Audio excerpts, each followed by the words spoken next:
Let me see if this worked. I can see the stream.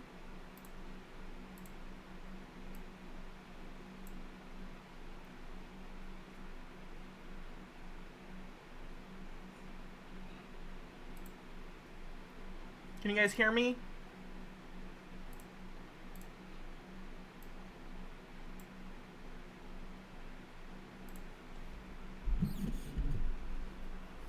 Okay, hopefully that's better. Sorry, I had to restart my computer.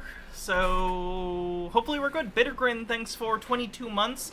History Chick 96, thanks for resubscribing before the technical issues. Sorry I didn't get to it until now. Welcome to Tinfoil Tuesday. How we all doing? Since the last time you saw me, if you didn't see yesterday's stream, got married. Baha and I are married now, so that's cool. Yeah, that's basically all that's new with me. Get a new router. Friday we are, which is what I said, but it was too choppy, I guess, to hear. Mr. Whiskers with 100 bits says congrats to both you and Baha. Thank you. Boost train's almost on. If we get to level 5, we'll do all the tinfoil, though boost trains go higher than level 5 now. Is it Reloaded Blast or Blast Reloaded? I took her name. And what else? Oh, bingo cards. Get your bingo cards ready because we are playing bingo today. So if you want to do conspiracy bingo, feel free to go ahead and grab a card by doing the bingo command. Bittergrin with 1,000 bits says congrats, Mrs. Hannah Blast. Thank you, I appreciate it. Oh, that's weird that didn't kick off a hype train. Wonder why. Weird glitch. So we got a decent amount of stuff to take a look at today. A lot of it's probably going to try and play randomly. I apologize when I reboot my computer, that happens and everything tries to play at once that I had loaded. See? Somewhere. Right there. Boom. Mr. Whiskers with 100 bits says Hannah fully reloaded. KBS666 says hype. Annie Kai, thanks for gifting a sub. Is there any other ones I needed to pause? Probably this one. Fennikagami with 100 bits. Did we get F again? Someone says F. Oh god, seriously?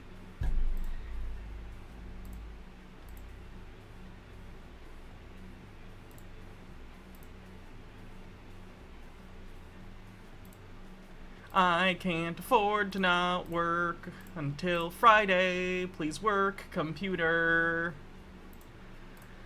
Austin Rosenberg says happy coming out day. Is it that? Why isn't it wanting to work? That's not good.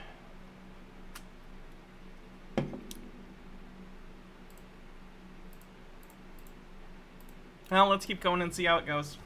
We are 47% to level 2 on the hype train. I got a new thing, by the way, for Tinfoil Tuesday, so I don't just have to wear the horns. I can wear this, too. It's a tinfoil princess crown. Vice, thanks for 7 months.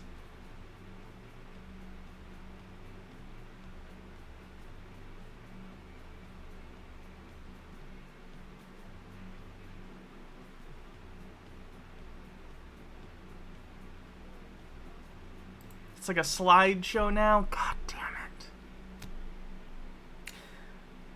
Bumble Homestead with 100 bits. I don't know. I gotta stream either way. I can't afford not to after all the days I took off for the wedding. So I'm sorry if it's like really, really laggy for some of you, or even all of you, but I at least gotta try. I'm sorry. It's the internet's fault. I apologize so much. Chromatic Cuttlefish, thanks for 100 bits. Says combustion instability is back in the booster. Nemesor Kolboth, thanks for gifting 10 tier 1 subs.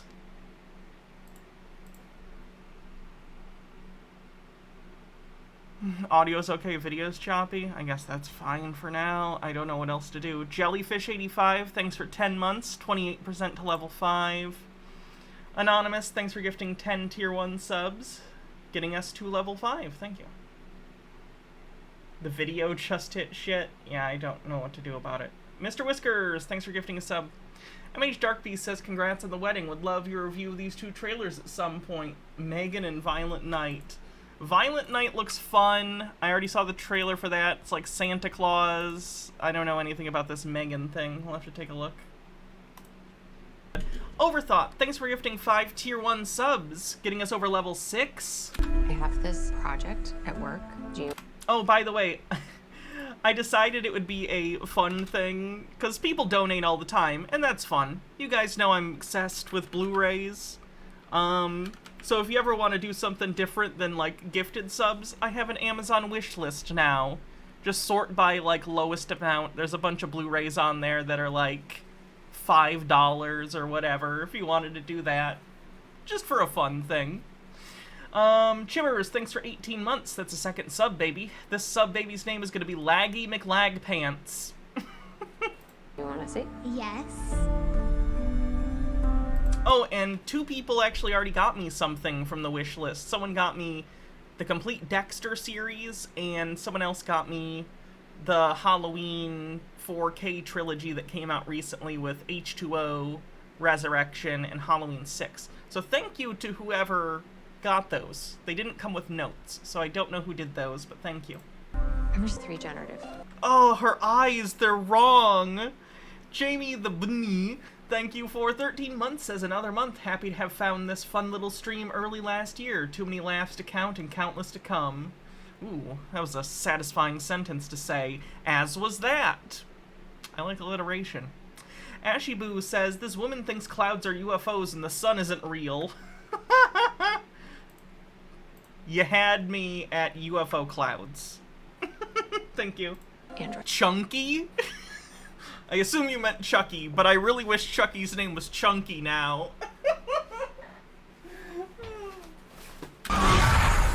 Megan, she pushed Brandon onto the road. I won't let anything harm. Like, I'll give you this. The robot doll is creepy, but it's supposed to be. It's a movie, so they're... It's Uncanny Valley in the service of horror, so I think that's fine. I assume that's what they were going for anyway, but, like, the rest of the movie seems kind of unimaginative. Seems like your typical, evil toy story. It'll probably be fine. I'll catch it on streaming, probably. First name Bunch of Numbers, thanks for gifting a sub, getting us 83% to level 7 on the boost train. Megan, turn off. Recalibrating response model.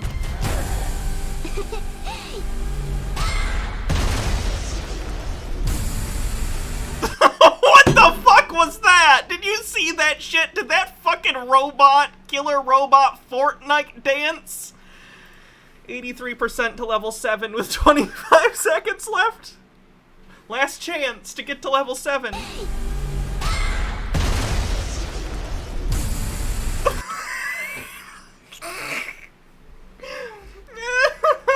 Credit Cuddlefish says, your plastic pal is fun to be with.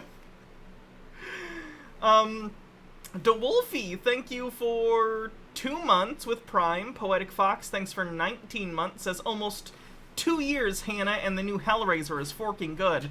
It is, I saw it. It was really enjoyable. Heathen Child 1987, thanks for 4 months. The new Pinhead's great, too. I forget her name. She was in that Netflix show that the Wachowski sisters did. Sense8. Anyway, yeah, Hellraiser was good. Megan! It's the most sinister Fortnite dance I've ever seen. What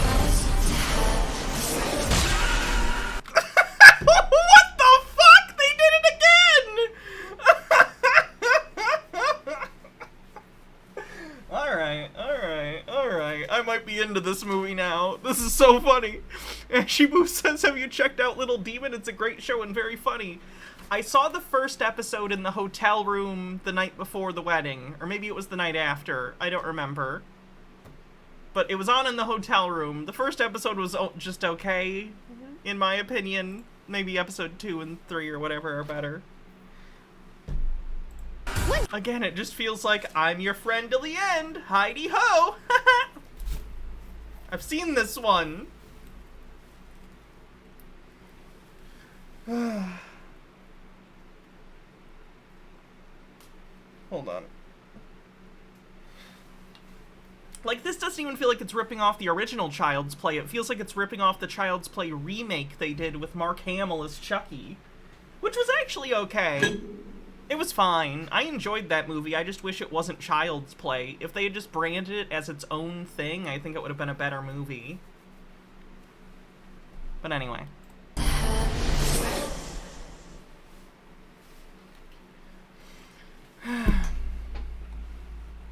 Hold on, let me fix the lighting on my camera. Feels like I'm getting blown out. And not in the fun way. That was a joke I should have kept in my mouth. Jesus. Turn the brightness down just a tad. Maybe the gain. It's a little better.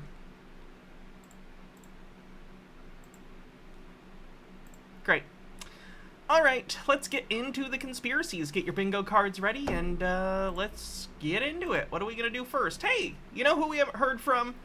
Chris. Let's see what Chris, CC here, Westchester County, New York, is up to. Good morning, good evening, good afternoon, wherever you may be. CC here. Chris from New York, Westchester County. It's 10/7/22, and it's a Friday. And I like to give you something to think about on Fridays. Over the weekend, just in case if I'm unable to put a weekend video out. However, now that we're entering winter, and we're entering that clear, crisp air, I can now utilize my P1000. Oh, lovely. He's going to talk about trying to photograph things over the curve of the Earth that he doesn't believe exists. Flat Earth and filming in your car on the bingo card. DJ Shay says, you got a kid, gender fluid, and you're okay with that? I'm not a monster, Jake. Wait, what is that from? That sounds familiar. And I'll be doing some terrace talk at some point, too. I have some things coming up in my life. Some changes. Oh, yeah, that's from the new Chucky series, actually. Sorry, I forgot. Nothing to do with relationship, guys. You know, you're always nudging me about. Or was it Cult of Chucky? Okay. That no. This is career wise. So we'll see what happens. I think you'll be hearing from me. I'm not gonna not put videos out, but you know, it's gonna be. We'll see. Anyway, I'll be very sad if Chris stops putting out delicious old man yells at cloud content. It just hits the right spot in my brain. SpaceX. You know, I love SpaceX because SpaceX is a spoof off of NASA. You know, it's not a spoof. It's a private space company. It's not what a spoof is. Hawthorne says, 4 days away from my first anniversary, could not be more excited. Ooh, nice. I would think it's funny if SpaceX was a spoof of NASA, though. Like, it was like Schmassa, and it was like NASA, but they made fun of it. They're like, NASA, fucking nerds, and they all wore, like, glasses and pocket protectors, and they put, like, a dong on the rocket. It would crash terribly. Dicks are not aerodynamic at all. It'd be funny, though. I mean, they all work together. Don't you understand that? Don't you seem to understand that NASA is the umbrella to every space agency out there?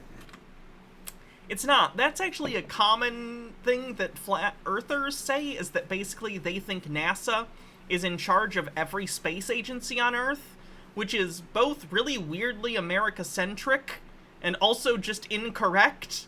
No, NASA was the first space agency to go to the moon.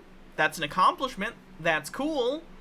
But, like, during the Cold War, the United States' NASA and Russia's space agency were in direct competition with one another.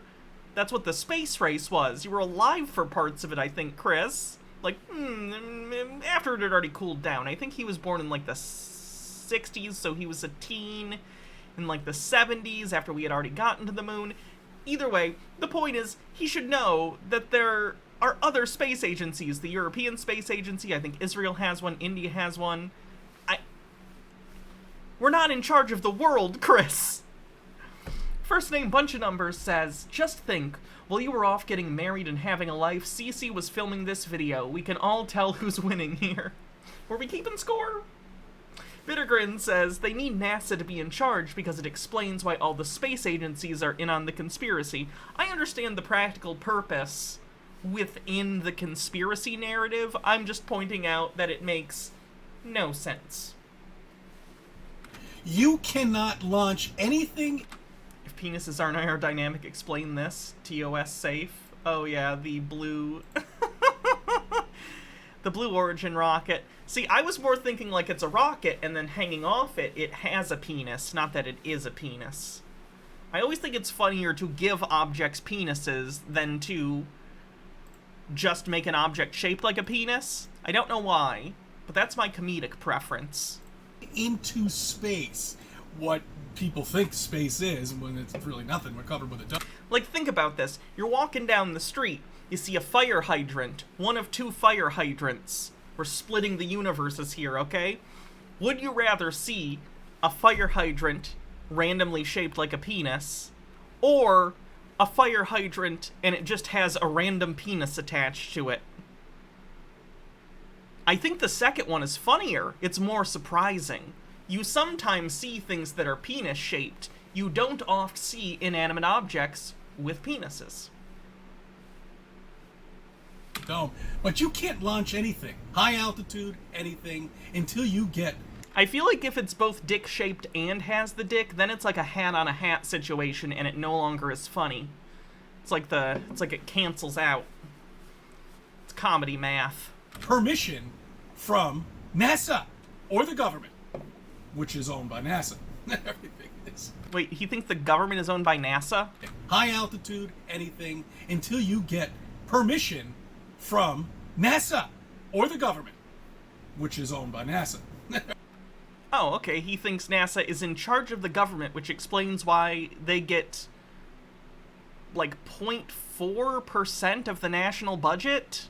Even during the 60s, it was like 2%. They're a quarter of their all-time high, I think. They're not in charge, Chris. They're a very low priority in terms of what politicians in America care about. Everything is. NASA's just another...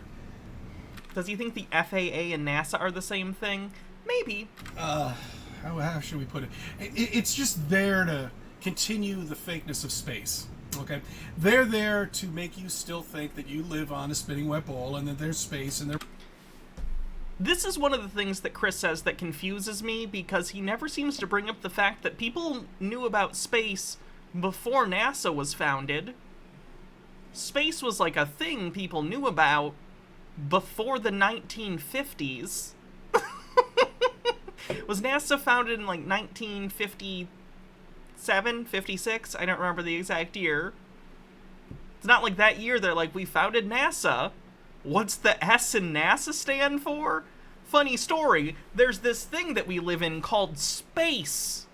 It's everything that isn't the Earth out there. That wasn't what happened. People knew about space. There are planets, and there's universes, and I mean, other universes out there, and hey, maybe there are. Who knows? That could be very well be. You know? Wait, Chris believes in alternate realities, but he doesn't believe the Earth is round? That's interesting. I mean, we have more land, and we have extraterrestrials. Remember, guys, there are aliens on the bingo card. Aliens, but they're not from where you think they're from. You see, when there's more land outside of our area, that's called extra land, extraterrestrials. Oh, he thinks he's cracked the code. Goody. Bumble Homestead says, I'm always concerned that this man is in charge of transporting people with a higher than average likelihood of being vulnerable. Oh yeah, that's horrifying. Simple concept. Anyway, I really, really want to... Well, I'll get back to SpaceX, but I really want to get that night vision goggles. Did he mention night vision goggles prior to this? I feel like this came out of nowhere. The idea of Chris in night vision goggles is fun, but feels like I was supposed to know he was getting them. Sky Comet says, even the ancient Greeks knew the world was round and space was real. These guys are literally living in the Stone Age. Chromatic Cuttlefish says Crips lives in an alternate reality after all. And Overthought says the aliens are from Uranus. I've got to, and I've got to get a new... I curate my own chat with the brand of humor I choose to use. That's on me. That's on me. No one else to blame. Tripod. I don't know what the hell's the matter with this tripod for the thing that I bought for the camera, but anyway, I'm going to work on that night vision goggles. I'm going to see if I can do it with the P1000 because I do have some sort of setting on there that does something. I don't know if I can actually see those things flying around. I saw them from my own eyes with one of my friends' goggles, but he no longer lives here. He's in California, so I'm not going to go all the way out there. Might as well just buy it. It takes $600 to get out there. See, I'm rambling on. I don't know. Fuck, I get into this shit. He just has random outbursts of anger. I feel like he must carry so much tension just everywhere in his body. You think his blood pressure's high? I feel like it's high. So SpaceX, okay? Boy, you gotta love those spacesuits. You really do, don't you? I mean, apparently, those are supposed to be airtight. Okay? It looks like a pair of fucking jumpsuits that you go to the goddamn fucking nightclub with. I'm assuming he's talking about these ones. SpaceX space suits. So there are two different kinds of space suits. There are ones that are meant for takeoff and landing. Those tend to be thinner. Those tend to be less insulated because the idea is that even if something went wrong, you would probably be inside of the craft and maneuverability would be important for you. But then there are bigger spacesuits that are for, like, spacewalks. So people see these spacesuits that were used for some recent SpaceX thing. I don't know if these are still the ones they're planning on using or what. But they're pretty thin, right? They look very sci-fi compared to what we're used to of the NASA of the 90s and 80s and stuff. But the problem is, these suits aren't for, like, going out into space. When you think of a spacesuit, you usually think of the bulky Apollo suits or even the ones that were being used during the shuttle program. When in reality, the suits that they should really be comparing them to are not those suits, they're the orange flight suits that you would see from NASA. NASA orange flight suit. So the SpaceX ones you just saw are much more similar to this. They're the suits for takeoff and landing. They're thin, right? They're built more for maneuverability. This is not something you would wear on a spacewalk, or on the moon, or on the outside of the space station, or whatever it might be. Chris doesn't understand that, though, so he's going to be mad about it, because his own misunderstanding has led him to anger. And that's a sad way to live, if I'm being honest. You know what I'm saying? You know what I'm talking about? If you think those things are fucking airtight, you must be fucking kidding me. If you think that... I mean, you could make, like, a bag airtight. Like, what do you mean? Do you think you can't make an airtight suit? What are you talking about? Helmet is airtight. You must be fucking kidding me. If you think that jacket that's over these pants... Like, we're capable of building airtight things, like, for terrestrial means. Like, you know those old-timey diver suits that had the big metal helmets and stuff? Those were airtight. Like, does he think those didn't exist? I'm very confused by his inability to conceptualize that humans can make an airtight suit. Joey is strong. Thanks for 16 months. Stephen J. Neptune Man with 45 bits says, so who does Chris think is responsible for lying about around Earth? NASA? Definitely NASA. Who does he think is behind NASA? I don't know. Bittergrin says, party balloons are airtight. True. And you think that's airtight, you must be fucking kidding me. You are tripping if you think that thing can go into space, float around, and keep yourself protected. You're tripping. There's something the matter with you. Brainwashed. Okay. You see, now this is another thing, too. You see, people say that SpaceX is in space. Okay, well, if it's in space, then why don't they have an astronaut suit on? Okay? Did Elon somehow or another magically come up with this spacesuit that is so airtight that it keeps out everything? Does Chris know that in the spaceship there's air? Like in the ship they have air. You don't need a oxygen supply unless something went wrong in the ship or if you were leaving the ship outside. I'm confused. In zero gravity? Nothing at all? Are there any machines on the back of it? What exactly do those machines do? No, they're just hopping around. It's because they're not going into space, you idiots. They're going all the way up there, which is 73, maybe 83 miles, I don't know, 120 miles, but that's not space. Sure, you have weightlessness up there, and you have that on the Vomit plane, too. Again, Chris, that happens on the Vomit Comet not because of just being high up in the air. That happens because they take a trajectory that creates the illusion of weightlessness by having the plane fall at the same rate that you fall within the plane. Chris seems to think that just being high up in the atmosphere will make you float.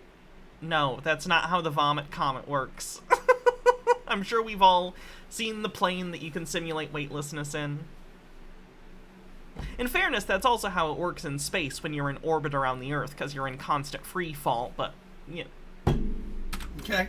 You see, this is such bullshit. It's so elementary, below 101, that if you can't see that is not a spacesuit, that is a jumpsuit. That's a flight suit, Chris. Rebelum says Elon Musk is short for elongated muskrat. Also, Chris is so full of himself he's at risk of rupturing. And everybody... It's alright. He's airtight. NASA made him. He has been telling us flat earthers that he's controlled opposition and a robot. Going into space. Well, if they are really going into space, then why the fuck are they wearing a jumpsuit? Okay? Prove to me that works. Why? Chris, I don't know if you need to hear this, but no one is obligated to specifically prove things to you. It'd be nice if they do. Don't get me wrong. I'm sure if you actually talked to a NASA person, an engineer or something, like you happened across them, and if you were polite, they probably would try and explain it to you genuinely, because I think a lot of the people, most of the people that work at NASA, have a genuine passion for science, and want to make sure that, like, hey, if we learn things, or if we understand things, then we can share that with the public, right? Because if they were just in it for money, they'd probably work at some private place. I'd imagine they could make more than they would make at NASA. But Chris, that's not what you're doing. You're shouting into the void and assuming that, like, asking the question makes you right. It doesn't. I'm sorry that you're incredulous about this, but yes, those suits, they go into space. Shiroshi Shirio, thank you for 6 months, says, happy for your streams, Hannah. Appreciate you doing your part to build up cringe resistance in the left. Thank you. I challenge you just to go into a fucking pool with that thing. Oh, fucking A, man. Fuck. I imagine they have, like, they test, I've seen, I know this is SpaceX and not NASA, but I assume they have similar testing procedures. I don't know, though, so don't quote me on this. But I know in NASA, they do use the spacesuits to go underwater to do training for low-gravity environments. I've also seen them put suits like that in vacuum chambers to test how airtight they are. So these procedures do happen, Chris. You're just saying you don't think they do because you already think there is no space and you think it's a fraud. You're just listing assumptions you have and feeling smug about it. You're not even listing evidence at this point. You're just listing things you think and feeling self-satisfied and smug. Smatisfied? Self-satisfied and smug. It's not a good look. Yours truly, the One Pony, says, since October is here and your React video series from the 90s called Pagan Invasion, the first full episode is about Halloween. P.S. Convinced Jake to do it on Hannah and Jake channel. Oh god, thank you. I do like this channel. I don't think we've watched the Halloween episode. Thanks for the link. Fucking A. Fucking A. I was thinking about the seasons. Okay. And we have them here in New York, as you know, on most of the East Coast. And it's a beautiful time, you know. But it's on time, every single time, every single year, for the rest of your life. It'll always be there. I mean, it might be a bit different with climate change between now and when I'm in my 60s, 70s. Hopefully I'll make it that far. It's fine. I'll survive the water wars. But, what's your point, Chris? The Earth, in the span of human lifetimes, takes, you know, pretty similar paths around the sun. We're in an elliptical orbit, and the axial tilt of the planet causes seasons. It's predictable. It's nice. It's good. It's one of the reasons that the Earth is able to support life, is the fact that it has a relatively predictable, like, cycle around the sun and rotating over a specific period. Like, we're very fortunate. Although not really, because if we weren't fortunate and the Earth couldn't have life, it's not like we'd know about it. Either way. Does he just think seasons are evidence of the Earth being flat? The sun can even move a degree, and the seasons will be on time, every time, just like that apple will grow at the same time every year. Okay? Oversimplification and broadening analogies out to the point of uselessness is a trope of conspiracy theories that I don't think we talk about enough. A lot of conspiracy theories are in the service of making the complicated nature of the world a lot simpler, because people like simple explanations, and in particular, conspiracy-minded people tend to like simpler answers that sort of give black and white, you know, shades to real events. So I think this idea that they think of a very simple example of a thing and then try and extend it out into a simile or metaphor to the point that it has nothing to do with the thing they're even talking about, we see that quite often. More often in conspiracy theorists than we see in the general population, at least in my experience. Just as the birds fly down to the south every year. Just like the beautiful hummingbird you just saw on your porch. That's right. He's going to go back to Mexico. He's on his way down there every year at the same time. And that's a wonderful and interesting result of evolution, which is a process we understand, Chris. Yours truly, the One Pony, says, in case everyone forgets, in 2016, winter didn't end till June. Okay? At the same time. Every morning I wake up, I see the same red hue. Every evening, I see that same red hue. Every single day. It never looks different. And if you think that's a fucking star up there, 93 million miles away, you, my friend, are brainwashed. Holographic sun on the bingo card. Caffeinated, thanks for following. And Celessi I, thank you for following. Okay? Brainwashed beyond belief. If you can't see this still. We've been doing this now for many, many years. And if you're still brain dead, and you still don't understand what you live on, again, put your head back into the sand and go back to sleep. Okay? Pretend like you're president of the United States. Okay? Just be a delusional person. Yeah, that's right. He's delusional. He doesn't know what the fuck is going on. Who the fuck is running this country? Wait, I thought he was Dark Brandon now. Mr. Whiskers says, when was the last time CC left Westchester County? 1987.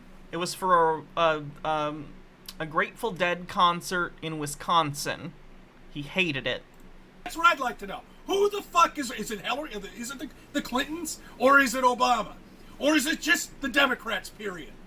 Who is running this fucking country? Clinton's on the bingo card. Because it certainly isn't this idiot that we call the president. It's not him. He can't even put a sentence together, for crying out loud. He doesn't even know what the hell is going on. He created these gas prices.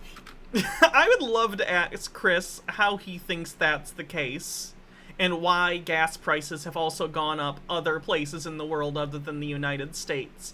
It's almost like there are supply chain issues and embargoes on Russian oil because they're invading a neighboring country. Holy fuck, Chris. And now OPEC is doing a whole thing. One person doesn't control gas prices. That's not how things work. Stonecore Bell says, hey Cece, hey, what if it's cloudy? It looks different then. Also the sunset looks different every day. It's all kinds of different colors. And Sky Comet says the line between Tinfoil Tuesday and Chud thins. Sure, that counts. He has created the wall. He has created all of this. What has he done to help you? Nothing. Zero, and he will never do anything to help you. Because the people that are running this country, that are behind this idiot of a president that we have, don't care about you, and they never will. They could give a shit about you, they could give a shit about your family, and they could give a shit about your money. Okay? They want to see you broke. Couldn't give a shit, by the way. I don't like to be a grammar Nazi, but that's one of the that's a pet peeve to me. Like when people say they could care less instead of when they mean couldn't care less. I know it's pedantic. It bothers me, though. They want to see you dependent on the fucking government, and that's all they want. And that's why they're doing all of this. They could care less about you, and the only time they care about you... If they could care less, it means they care at least a little. That means they care, because they could care less. If they could care less, they at least care some. Is every 4 years. That's when they care about you. That's when they love you. That's when they promise they'll do everything for you. And then they produce dick. The best job you could possibly ever have in anybody's lifetime is to become a politician because they do dick. And they get reelected, pocket-lined, and it's all a lie. All of it. Can't you see this? Can't you see this? Chris has the hot take that no human has ever had before. Politicians are corrupt. Hot take. Bullshit. All of these lies. The politics are a fucking lie. Hollywood is a fucking lie. They make movies. They're fiction. We're going to go back to, one of my old-time favorites, Millie Vanilli. Remember that? Who had Millie Vanilli on the bingo card? Remember that? You know, I was doing some research on him, and everybody thinks it was actually when the CD started skipping. You know, when they were lip-syncing and everything got all fucked up. No, it wasn't that. It was actually Arsenio Hall and the other talk show hosts pulling out of their hat saying, look, this guy's got a German fucking accent, and he's singing perfect English. And I forget what the name of the song was. That's actually not uncommon. The part of the brain that deals with language is different than the part of the brain that deals with singing. So if you ever hear, like, someone from a different country or something with an accent, and then, well, everyone has an accent. I just mean a different accent than their singing voice. That'll happen. Like, if you hear a song a lot from a different language, you might subconsciously pick up on the accent from that language when you're singing that song. So that's completely a thing that can happen, though yes, Millie Vanilli was lip-syncing. DJ Shay says, I'm not even a politician, and I do dick expertly. That was the most popular, I think, about. Yeah, I don't know. I have no idea. Whatever the fuck it is, it's easy to look up. It's right there. But that hit golden charts or something like that, like overnight. So they needed 2 people. There were like 5 people that they interviewed on Oprah who actually were the singers for it, and they've been fighting for years now about where's their Grammy. Well, you're not going to get it. Sorry. Millie Vanilli. Justice for whoever sang for Millie Vanilli. I don't know their names. Where the hell they were. They just ruined it for you. But don't you see, that's how fake Hollywood is. All right, because they went along with that. Everybody knew they were lip-syncing, you know? And then finally, when they interviewed one of the brothers with this heavy German accent, somebody finally woke up and said, hey, wait a minute, maybe we should research this a little bit. And that's where they were figuring out that they were lip-syncing. Lily Love Stuff, thanks for 26 months, says, 1 more month until another baby. Can't wait. But Hollywood always knew this. There were people behind the lines that just said, fuck it, run with it, let's make the money, let them deal with it, okay? Okay, so that's politics, that's Hollywood. I mean, what else? I mean, really, everything is bullshit. Everything. Okay? Electric cars by 2035. I mean, just the mere thought of that makes me crack up. California already signed it. Good luck. 2035, that's over a decade away, and the law specifically in California is in 2035, it'll no longer be legal to sell brand new non-electric vehicles, or at least, you won't be allowed to sell new gas-powered cars, at least not ones that are solely gas-powered. I don't know if hybrids go into that. Not sure, but either way, you'll still have the ability to buy used cars and stuff. The idea is that over the decade, as hopefully the prices of electric and other cars, hydrogen fuel cell, whatever cars, go down, by 2035, new cars will be that, and then they'll trickle down into the used car market over the following decade or two, and then by then, hopefully, we'll be all switched over. Meanwhile, hopefully, we're working on back-end stuff with power plants that use more renewable fuels and stuff.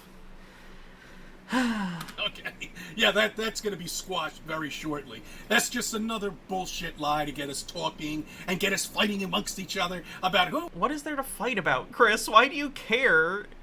Why do you care what fuel is in your car? What a weird thing to care about. I want an electric car. I want a gas car. I think gas cars are much tougher. And fuck you. All right, wake the fuck up and research flat Earth. Okay?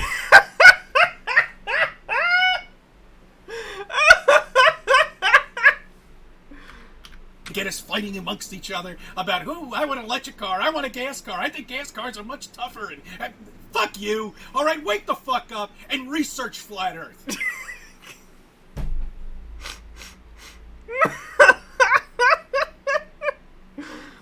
That's close enough to Hannah Dies of Laughter. I'm not tearing up, but that was a good chuckle. That's on the bottom edge of Hannah Dies of Laughter. That's fine. Much tougher. And fuck you. All right, wake the fuck up and research flat Earth. That's iconic. That should be on his tombstone. Tougher. And fuck you. All right, wake the fuck up and research flat Earth. Okay? Thank you. I thank you for subbing. I thank you for viewing my videos. Let me be a part of your life. That's beautiful. I think that's the best end to a Chris video we've ever had, so thanks, Chris. We appreciate it. Bummel Homestead with 100 bits says, you should only care about the things I'm obsessed with. It's a very adult mentality Chris has in his 50s. Let's take a look at the bingo card, because I know we got a decent number.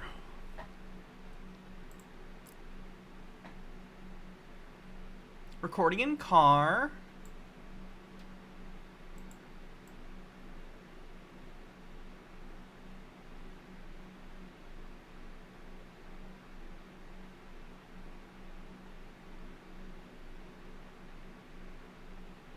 Don't think we had 5D.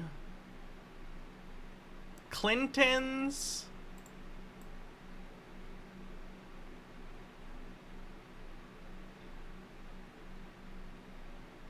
I'm gonna say idiot thinks they're a genius.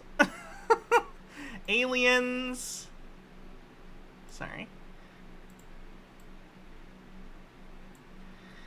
I think that's it for the first page. Sky Comet says, we need a mug that says, fuck you, wake up and research flat Earth, with a picture of a flat Earth map. Merchandise would be a good idea. That'd be fun to get little show things. Did I look at God Rule's new videos? They're unhinged. No, can you send me a link?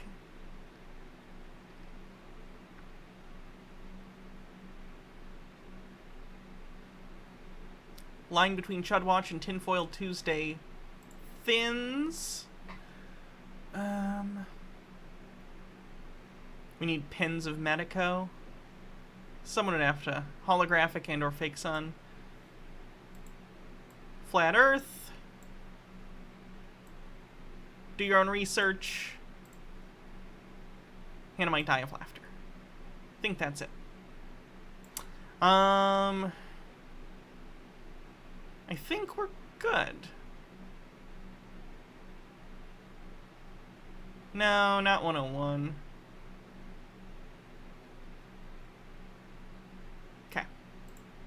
back to it. Let's see where we are.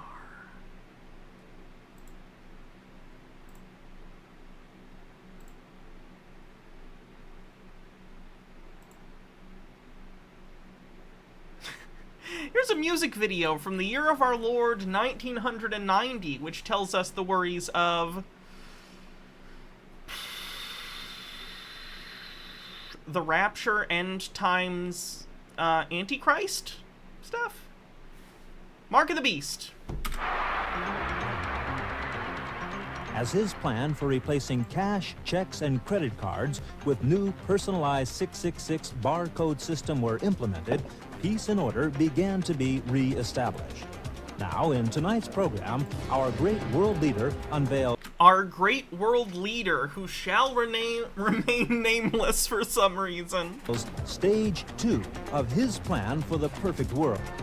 The amazing new 666 biochip implant, guaranteeing you This is not SOS, actually. This is a different one. physical health and spiritual well-being at the punch of a computer key, plus the guarantee of lifelong security within the new 666 world order. Watch out for 666.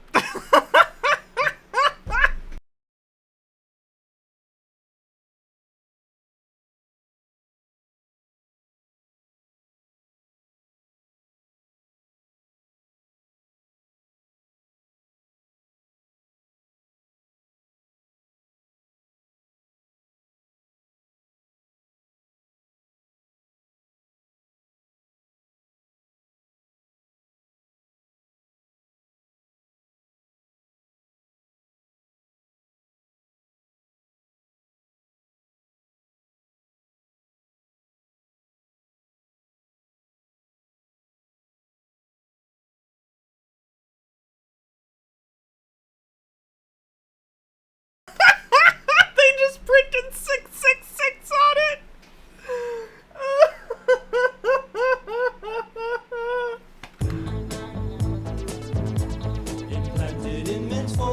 I'm not gonna lie, this song kind of fucking slaps. I like it, if I'm being real. I'd listen to this.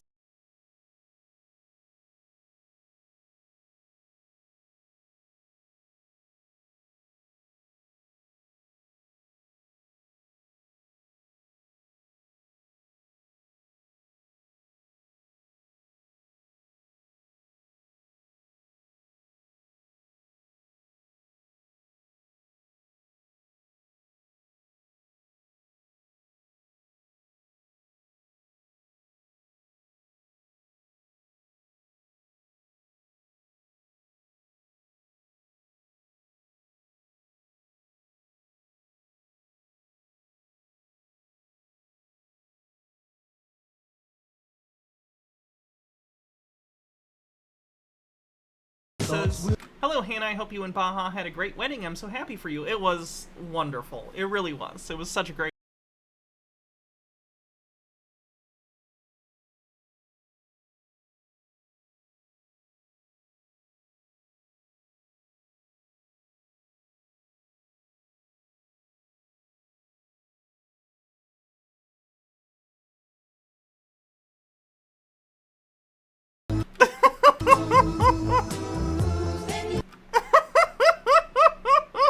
It's a good look for her. It's a little dominatrixy, you know? That's informative. Thanks for this flyer that gave me the information that they're gonna put 666 in my forehead. That's all this paper says. Thank you.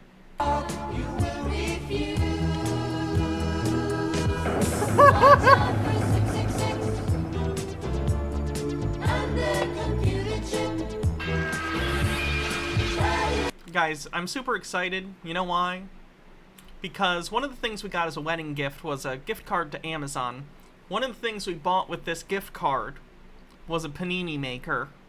And I have a brand new panini maker and some delicious bread and meats and other things. So I'm pretty excited for dinner tonight.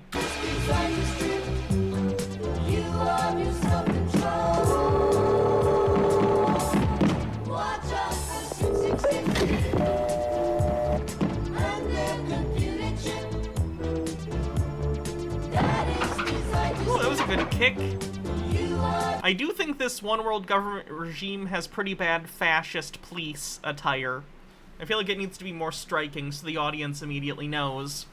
Fascists.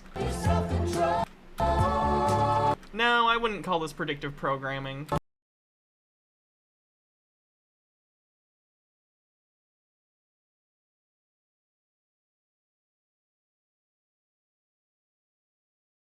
Pulled up all our...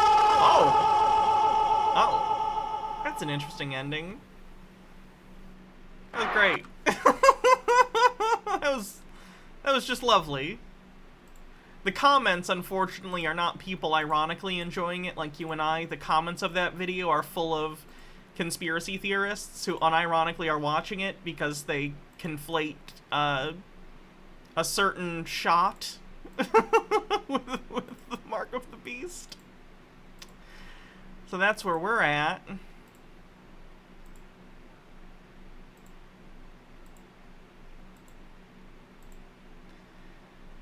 I don't think we've heard from Daniel Pratt in a while. What's he up to? Being angry, probably. Alright, good morning, folks. So I was just watching a video Chuck Middleton put up, and in it, it's got a skit that I haven't seen before about the moon landings, where they're in a classroom and the teacher's, you know, showing the kids the moon landings, like a good little indoctrination. How dare they teach these children about one of humanity's most impressive engineering and scientific feats? Those monsters! They're grooming our children to believe in space! Forrest Espion says, LOL Hannah, current conspiracy theorists should return to tradition and make low-budget music videos. I agree. That would make Tinfoil Tuesday way more fun. Administrator. And it's showing Buzz Aldrin, you know, saying, one giant step for man, whatever, blah, blah, blah. You know the thing. Right, Joe Biden? And, you know, one of the kids is like, Buzz Aldrin was the first man on the moon. Who's filming it? You know, who's filming it from outside the lunatic lander? I don't know if you know this, but the same people that engineered rockets to go to the moon can figure out how to remote control a camera on the outside of a lander. Don't know if you know that. Honest Noir says, remember when Buzz Aldrin punched a guy who yelled at him about the moon landing being fake? That was beautiful. Who's filming it if he was the first man on the moon? It's like a tripod. It's like a thing that flips off the lander, and there's like a camera on an arm. It's just a camera on an arm. And so the teacher kind of gets stumped. So he calls the principal calls the mayor calls the military, and the military... You could literally Google it. Hits the red button. We got one that can see! Oh, and it just shows the literal lunacy of it all. The Stockholm Syndrome cult that has taken over the narrative and the world and is running it to hell on earth, because it's all based on lies. And it shows the, you know, Stockholm Syndrome cult mentality of far too many whose God has become government. What are you even talking about? Quite literally. They are above question, above reproach. No one thinks that. I don't know a single person in the United States who feels that way about the government. Zero. No one feels that way. I'm very comfortable saying that. You know, that question of who filmed the lunar landing... Again, that is something you could take 5 seconds to Google and you would find an answer. How did they get the footage of Neil Armstrong walking off the lander? Literally like a robot arm that they were controlling. The same thing when the lander took off. There was someone at NASA Command that the thing was on like a robotic tripod and it panned up. So they were able to catch the lander launching back up to reconvene with the other part so they could go back down to Earth. As well as who filmed it taking off. Same answer. When they it's remote controlled. were supposedly leaving the moon. If you really believe in 1960s, they had remote control technology. When was remote control invented? Robert Adler invented the first practical wireless television remote control, introduced as the Space Command by Zenith in 1956. This is talking about television remote controls. I assume similar, though. The moon landing was in 1969, a decade later. When was remote control invented? When was... for... NASA? I don't know what this would come up to. Either way, it looks like in the 50s, basically. Where did he go? They themselves admitted there's some sort of delay there. Tesla had a radio-controlled boat. He did, because there's a mission based on that in Red Dead Redemption 2. I remember that. Yet they perfectly managed to pan up. When did radio control... When was radio control invented? 1903! So, almost 70 years prior to the moon landing.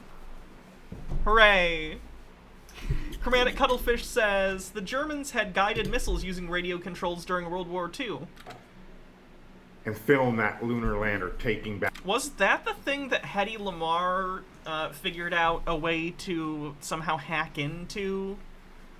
God, I forget the story. I know Hedy Lamarr invented some kind of, like, frequency switcher that made it easier to do something to... do something to torpedoes or something. Back off to meet with the orbiter. Insanity. If you believe that, you literally believe in insanity. But people will just fight it. They will fight it to their death to protect the lies and believe in the magic of NASA. It's not magic. I don't understand. We went into space, sir. Space is real. It doesn't even make sense as a lie, and I know I've repeated these points before, but it's forever frustrating to me that these people still to this day, why? What would the point be? And then they'll say, to hide God. And then I would reply, well, most people on Earth believe in some sort of God, or at least a religion, some form of spirituality.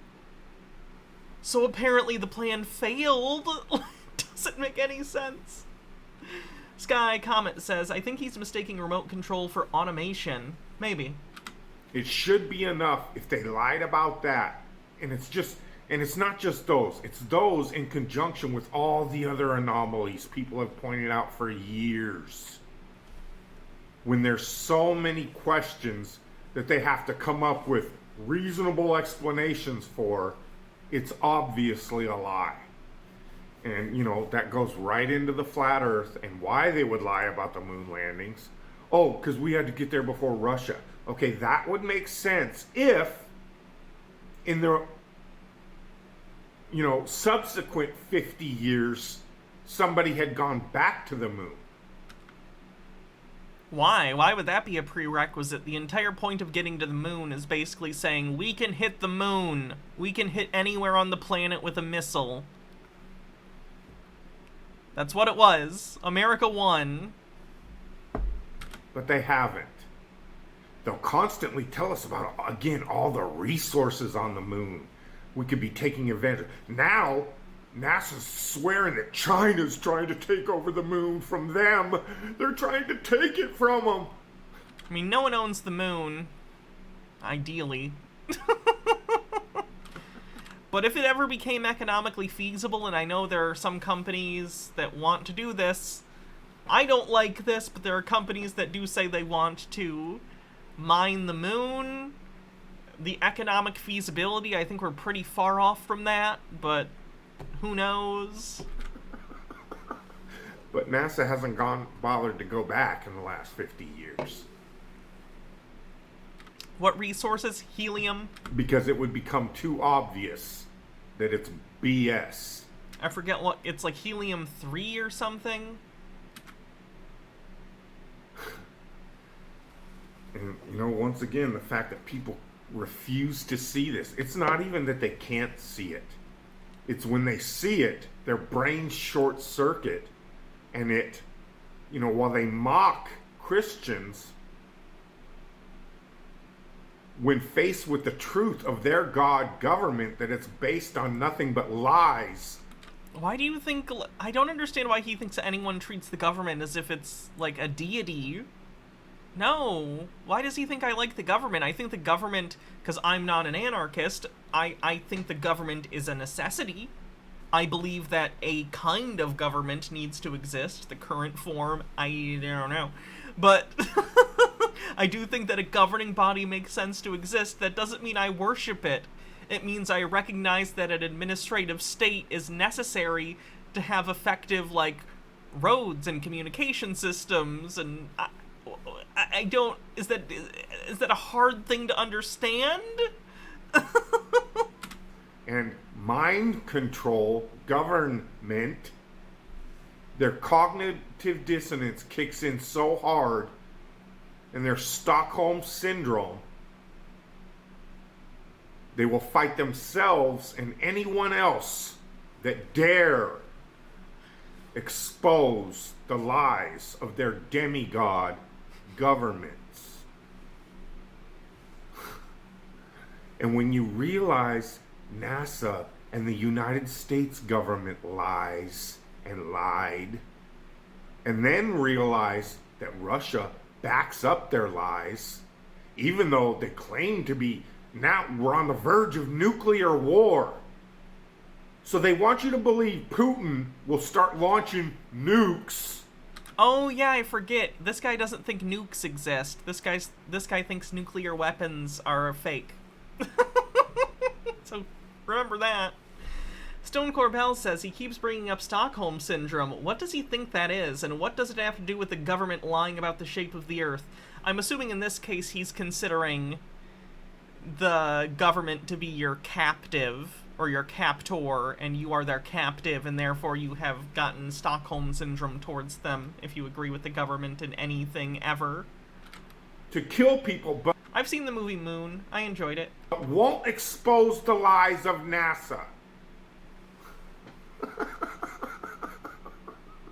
I like that it's a very true, like, logical statement to say, if NASA faked the moon landing, then the USSR would have pointed it out to humiliate them because they're, you know, rivals.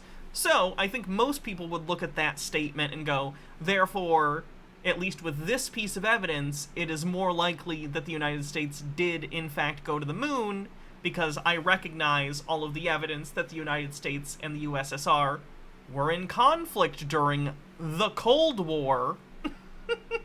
But instead of recognizing that, he can't, because he's adamant that space doesn't exist and that we can't go to the moon, etc., etc.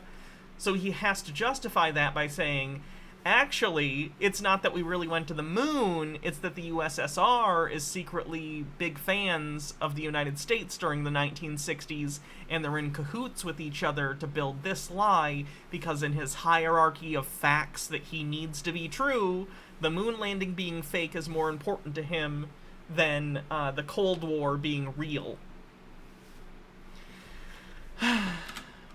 Which would just embarrass and literally delegitimize the entire United States government in the eyes of the world that already can't stand America. The empire building, country invading, introducing democracy through missiles and bombs. Accidentally based on the bingo card. America, all Putin has to do is come out and say, y'all know the moon landings were absolute bullshit, don't ya? And we can prove it. But why doesn't he? Because we did go to the moon. Although I wouldn't put it past him at some point to just fuck with the United States conspiracy theorists and say something like that. It would be hilarious. Like, it wouldn't in an objective way. We already have a rash of misinformation. It's, like, a huge issue. It's one of the reasons I do this show, is to help people understand the phenomena and cope with it with humor in some way, and try and understand, like, how far this goes and what they're currently talking about in this sort of, like, occultic milieu.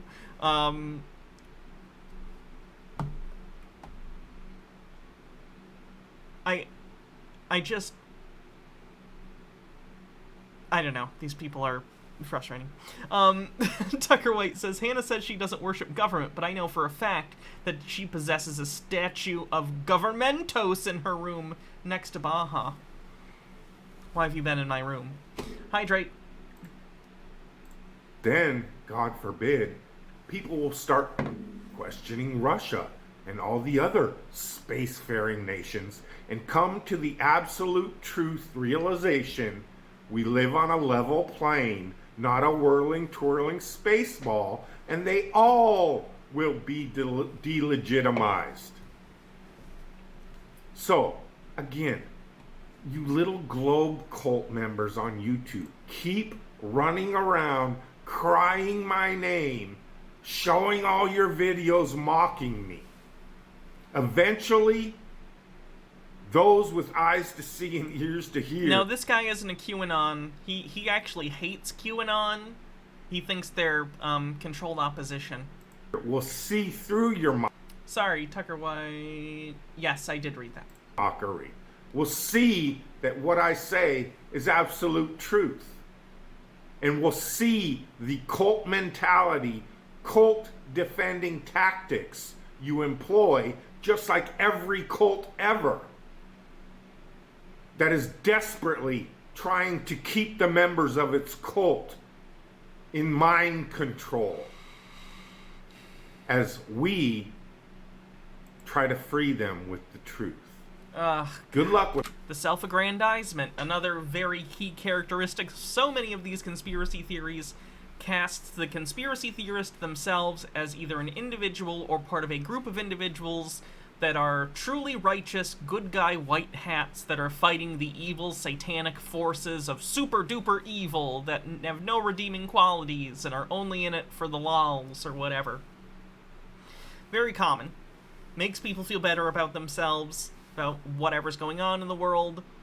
A lot of conspiracy theory is resultant from, believe it or not, anxiety and stress. There have been studies that have been done that show people are more likely to endorse conspiracy theories if they are in a state where they believe things are in high chaos.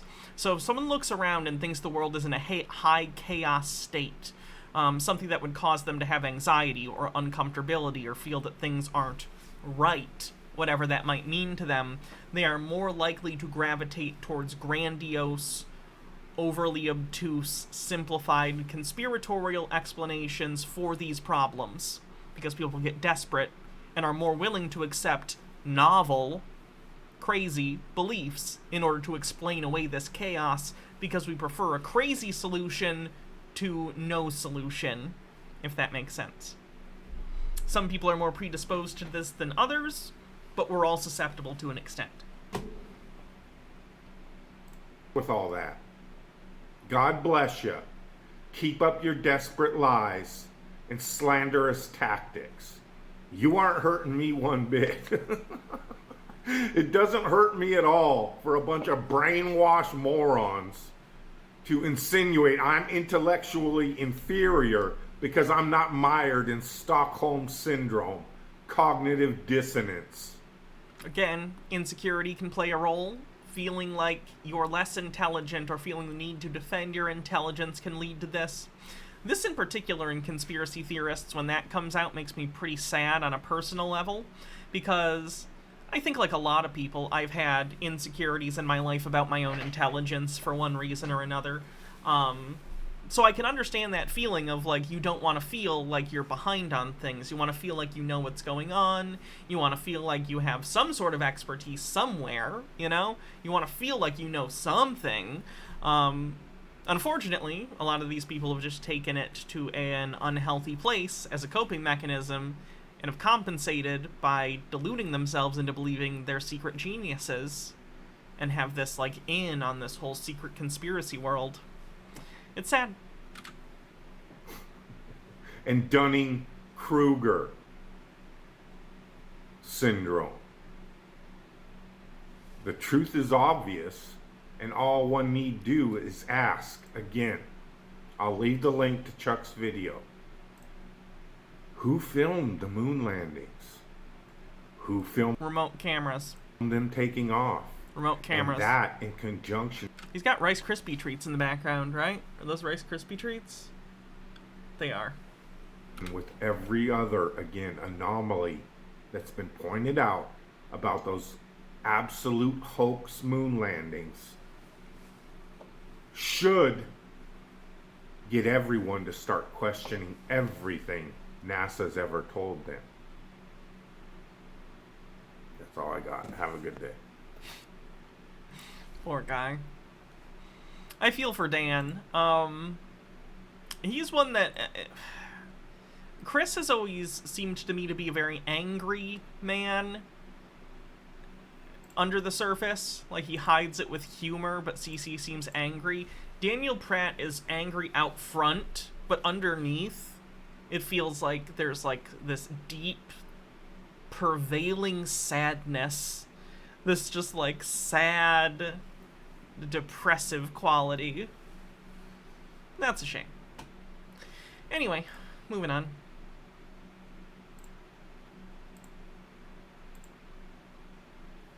Hydrate. From Paul the Potato. So now QAnon. What? Oh, what happened? Why'd that one? So now QAnon is saying that Donald Trump will resume command of the U.S. presidency on March 4th, QAnon cited as a source on the bingo card. 2023. First, it was at the end of this month. They are now saying March 4th. Let's see if it happens or if the date changes. Moving goalposts on the bingo card. Dr. White says the key is to accept that you're someone with knowledge in some things, but in the end, you're ultimately a stupid dumbass. No, I don't exclude myself. Yeah. Changes again. Peace. True knowledge is knowing you know nothing.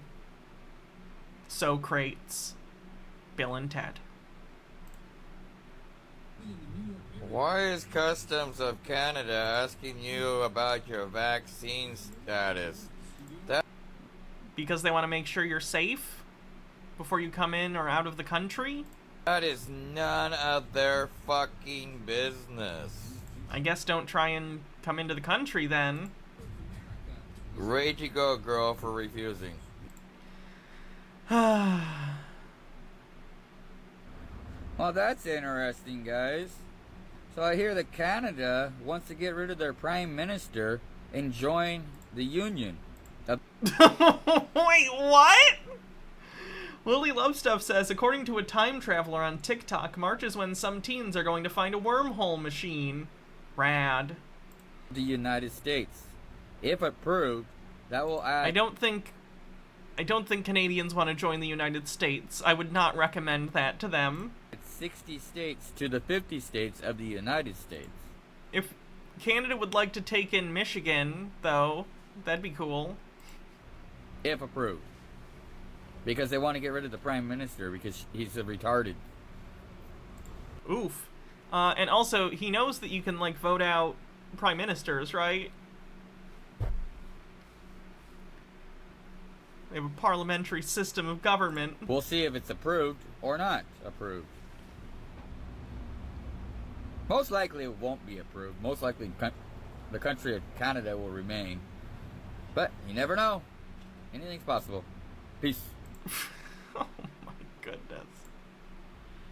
Congratulations, President Donald J. Trump, as being reclassified to the 19th President of the People's Republic of the United States. Congratulations, Donald Trump. Something big is coming out of the Trump camp and the Supreme Court. They're going to announce who's going to be the president for the remainder of the 2 years of the Biden administration. I think the name Biden administration might give you a hint. Now that Biden has been impeached, big news Biden hasn't been impeached. is coming out of the Supreme Court about the President of the United States of America. They're going to make an announcement by the end of October, Halloween. By Halloween, we will know who the next President of the United States of America is going to be for the remainder of this term. Stay tuned. Something big is happening. Lily Love Stuff with 50-bit says, oh, and First Contact is supposed to be happening on December 8th, and a new Earth-like planet found on November 30th. I love dumb stuff like fake time travelers. Wow, busy year. Busy, busy year. Time travel, aliens, and Mondus found all in the same year. Ender92 says, Bubbles from Trailer Park Boys really has let himself go. That's the same joke everyone makes when I watch his stuff. I've not seen Trailer Park Boys.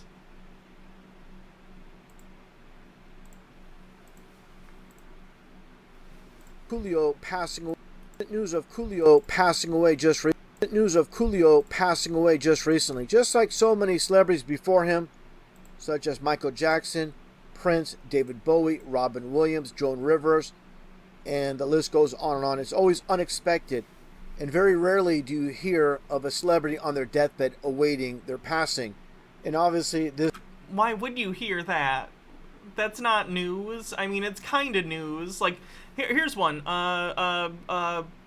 Betty White died recently. She died of old age. Angela Lansbury died today, I believe. Guessing that was of old age. Don't know, though. Like, celebrities die of old age all the time, but you tend to hear about tragic young deaths because it's more newsworthy and people are more shocked. Tucker White says, what do you think the percentage of grifters stoking the flames of Q dumb fucks is compared to the actual dumb fucks? There are definitely more actual Q believers than there are grifters, but there are a lot of grifters. This draws suspicion. And of course, the circumstances surrounding their passing, their so-called last interview, such as you see here with Coolio, and just take a listen to what is stated here. Again, things like this is what draws suspicion to a lot of these events.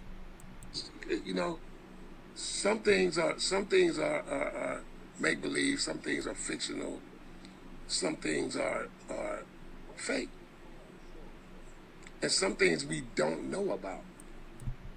And again, this is the circumstance where a lot of these celebrities pass away, and it goes on for months, goes on for years, wondering what really happened.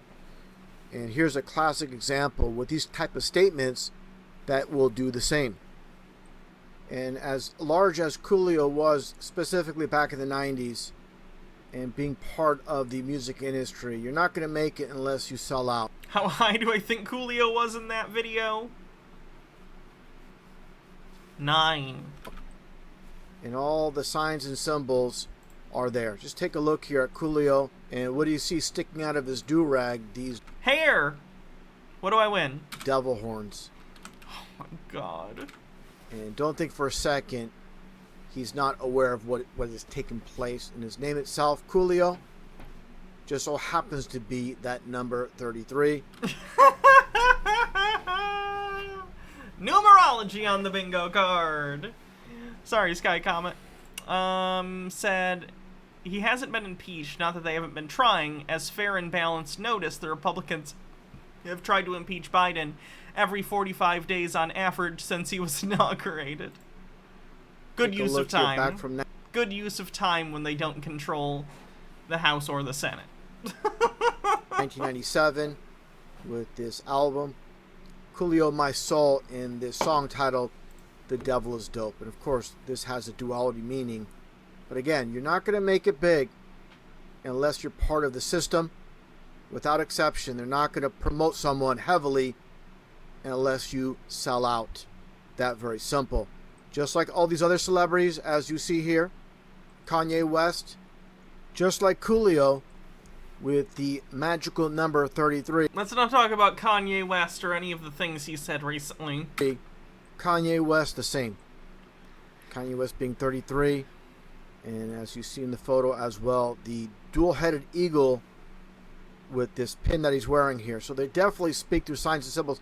Kanye West, Coolio, all these characters on the world stage, they're never going to say they're Freemasons through their mouth. Honest Noir says, I see word salad and raise you number salad. They're going to show you or tell you through signs and symbols who they are affiliated with when it comes to masonry. Just like Beyonce with the dual 666 hand sign, and you have here exactly the same thing as Coolio, as Kanye West, the 33 name. Just more of the same. A bit off topic, but again, making that connection with all these so-called celebrities.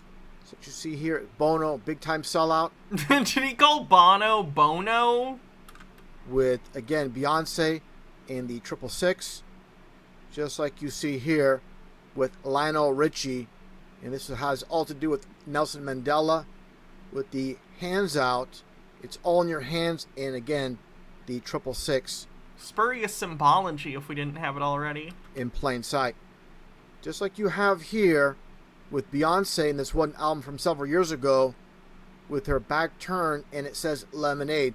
They don't just pull out this name out of thin air with Lemonade. With Lemonade being 33 in numerology. So you have Beyonce, who is 33 in numerology, and you have the album being 33 with Lemonade. And also, you got to have eagle eyes to pick up on things. They always give us the truth in plain sight, hide things in plain sight. Take a look at her necklace. And what do you have here with the back turn against the cross? Definitely a cross on her back. Is it? It doesn't look like anything to me. Overthought says it's 33 all the way down. So again, the symbolism with the 33, with the cross pin, like she's turning her back against Christ. Of course, Christ and the cross. These little Easter eggs in plain sight as always. And again, to be part of this music industry, this huge industry, that's a multi-billion-dollar industry. They're not going to have... I want to know how many numbers, or how many words and names they put into the numerology calculator thing before they get 33, and then they're like, I found one. What do you think the ratio is? Like 30 names or words to one 33 output? People in there that are not on the same page. Logarth says 98% of all words in the English language, 33. Ironically, 33 and Masonic are not 33. Speedo Spank, thanks for 9 months, says I've been patiently waiting for this baby. This baby's name is going to be Coolio.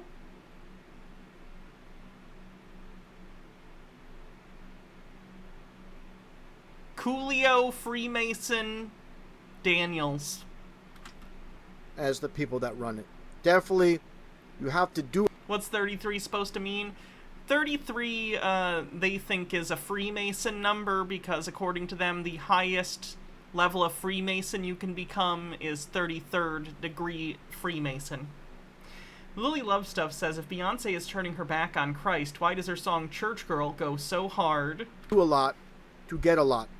And that's what happens with all these big name celebrities. Now, this very short clip, let's give it a listen. Here only on 9, his girlfriend is opening up about his loss. Why am I surprised Lemonade is satanic after all? Oh god. Alliance, every villain is Lemons, otherwise known as evil. And here is the girlfriend named Mimi Ivy. And of course the newsman himself, he's just reading off a teleprompter, so I find that kind of interesting that he would refer to she as a he, as you see here. Let's move on here with more coverage from CBS News Los Angeles. Was his best friend, and he trusted me. Ivy says he was in Los Angeles for a family visit, but called her early Wednesday morning about his birth certificate. She says he forgot it and needed it to get a new passport for upcoming overseas engagements. He's like, I love you. He's like, I'm gonna call you back. Make sure you answer your phone. Don't turn your ringer off. And I was like, okay, I'll answer the phone. He's like, okay, I'm gonna call you back. Love you, bye. And like I stated in the very beginning of this presentation, these news stories, and the people involved, the people that are being interviewed, as you see here, of course, Mimi, Ivy, just a little too happy for the situation. So people can come to their own conclusions based on that. And of course, as you see here with Coolio and this photo, I mean, people, again, could come to their own conclusions based on what I'm presenting. Transvestigation, transphobia on the bingo card. What a psycho. Let's take a look at the bingo card.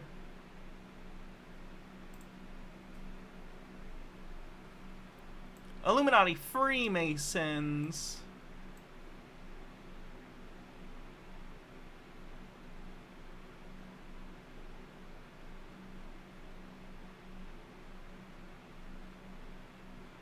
Tracking microchip implants. MH Darkbeast says, I got something fun for you, Hannah. It's an hour long, so you're going to want to split it up over a few streams. Oh, God. Satanic Marvel movies exposed. Oh, Lord.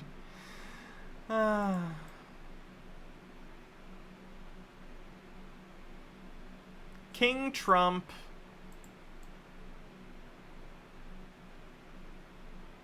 QAnon claimed as a source. Spurious symbology as evidence.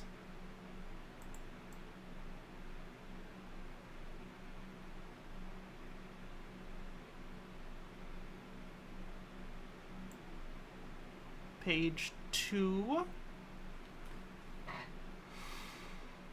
Satanic. Numerology.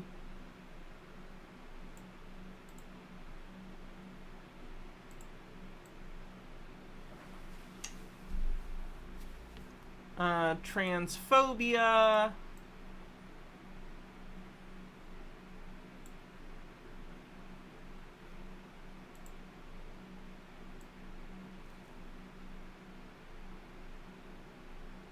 Accidentally based.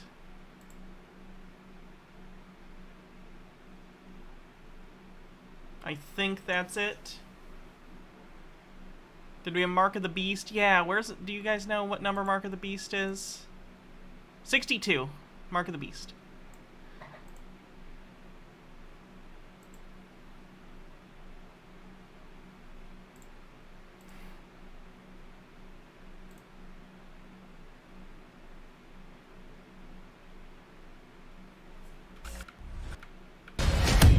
What master do you serve? What master do I serve? What am I supposed to say, Jesus? When the earth starts to settle, God throws a stone at it. Hear me and rejoice. Upon this rock, I will build my church. You have had the privilege of being saved by the great Titan. How is humanity saved if it's not allowed to evolve? We're fulfilling the prophecy. I hate this prophecy.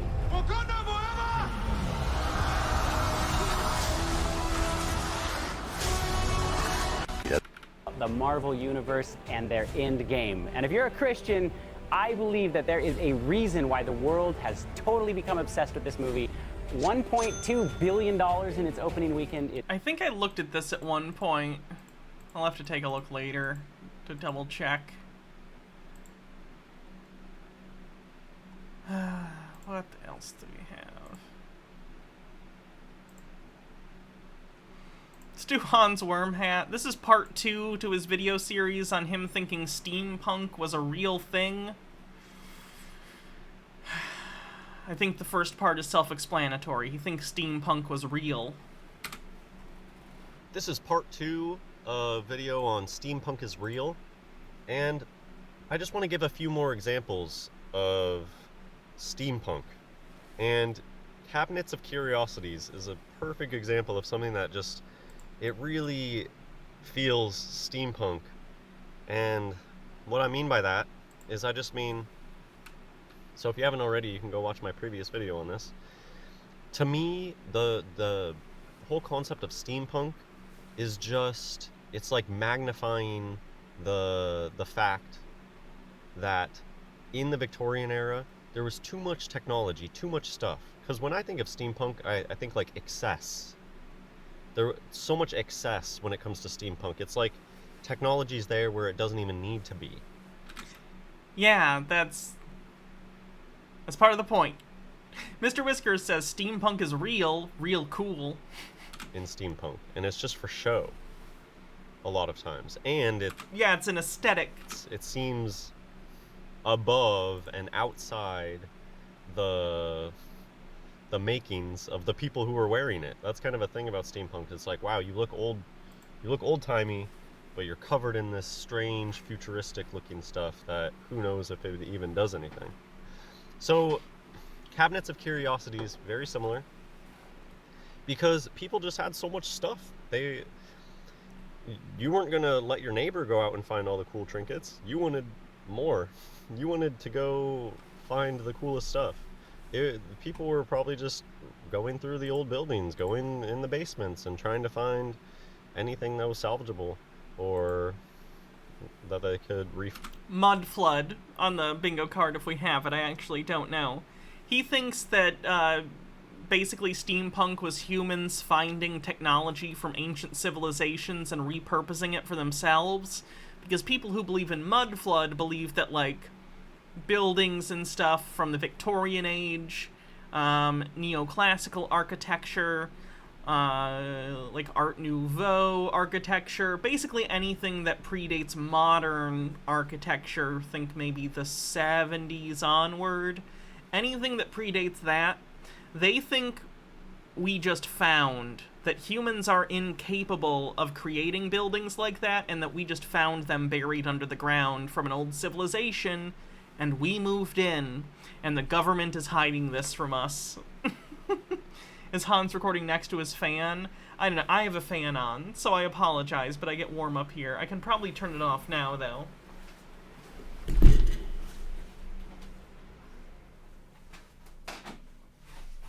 I'll just pop open a window if I need to.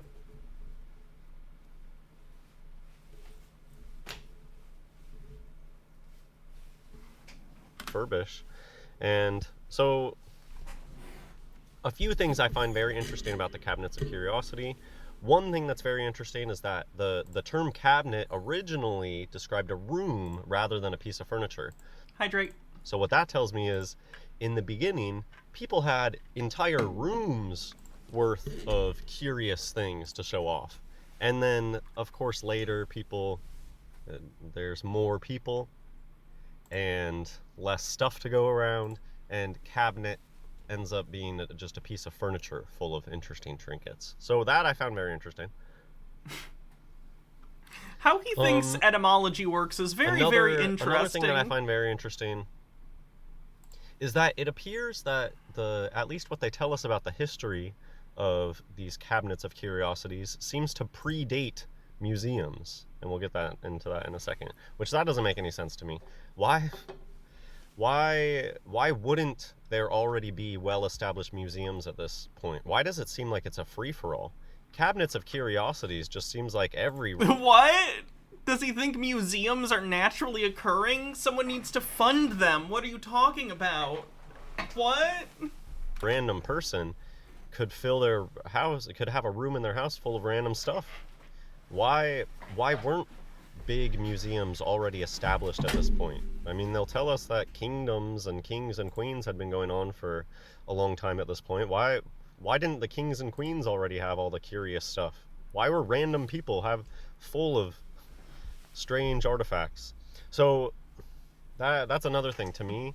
It doesn't make any sense that museums would come out of Cabinets of Curiosity at such a time. It's just like, shouldn't they already have well-established museums at this time? Why? Why would they? Why does he think museums are a natural thing? There's no function in society that demands museums exist. Okay. Like, I love museums. I'm glad they exist, but someone had to, like, start them and have them become a thing that were, like, normal and all over the place. Okay, so another thing that's very interesting to me is that it's like anybody could have a Cabinet of Curiosity.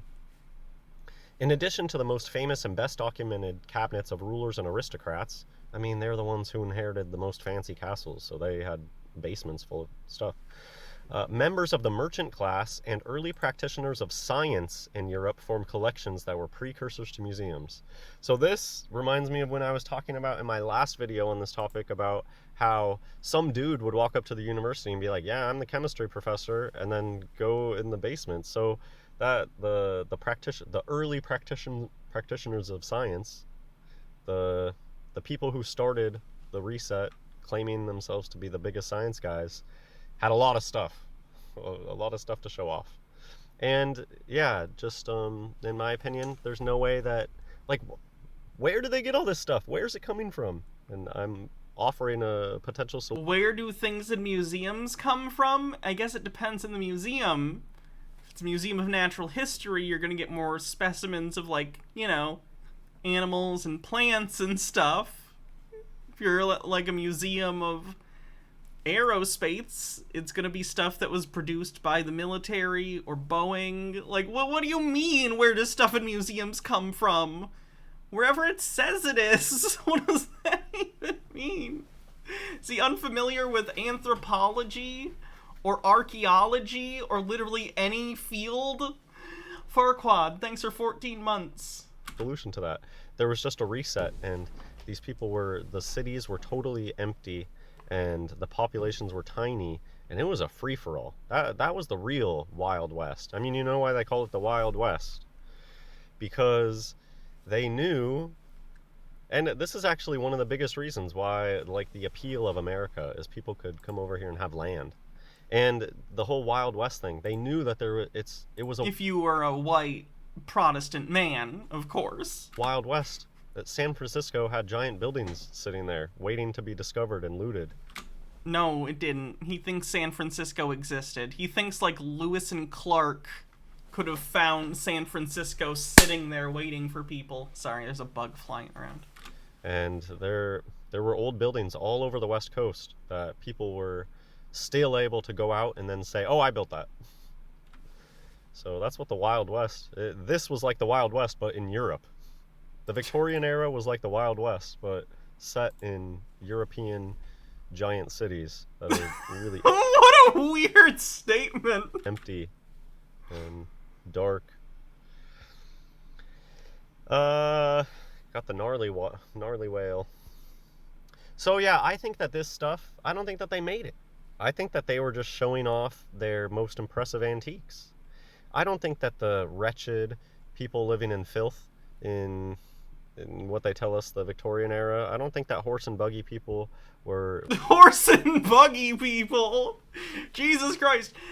For reference, my character in my first D&D game was the Professor, a steampunk time traveler from a steampunk age, whose time machine had basically crashed in a more fantasy setting. Like, jokingly, this character is, you know, typical conceited wizard type. So one of the things she would use to insult people was that, like, this is an era where people use horses and buggies. You people are disgusting. Like, that was a comical character trait I wrote for a snooty wizard who thinks they're smarter than everyone. Not a real person, Hans. Getting judgy over people using horses and buggies. I'm sorry, Hans, can you invent the automobile? We're doing this. So Doctor Who, yes, it's Doctor Who. I have a TARDIS that's, this is a model of my TARDIS, which was called the Hartnell. And it's a little outhouse with a heart on it. But you can watch that D&D campaign on youtube.com/charismasaves. Because we stream it.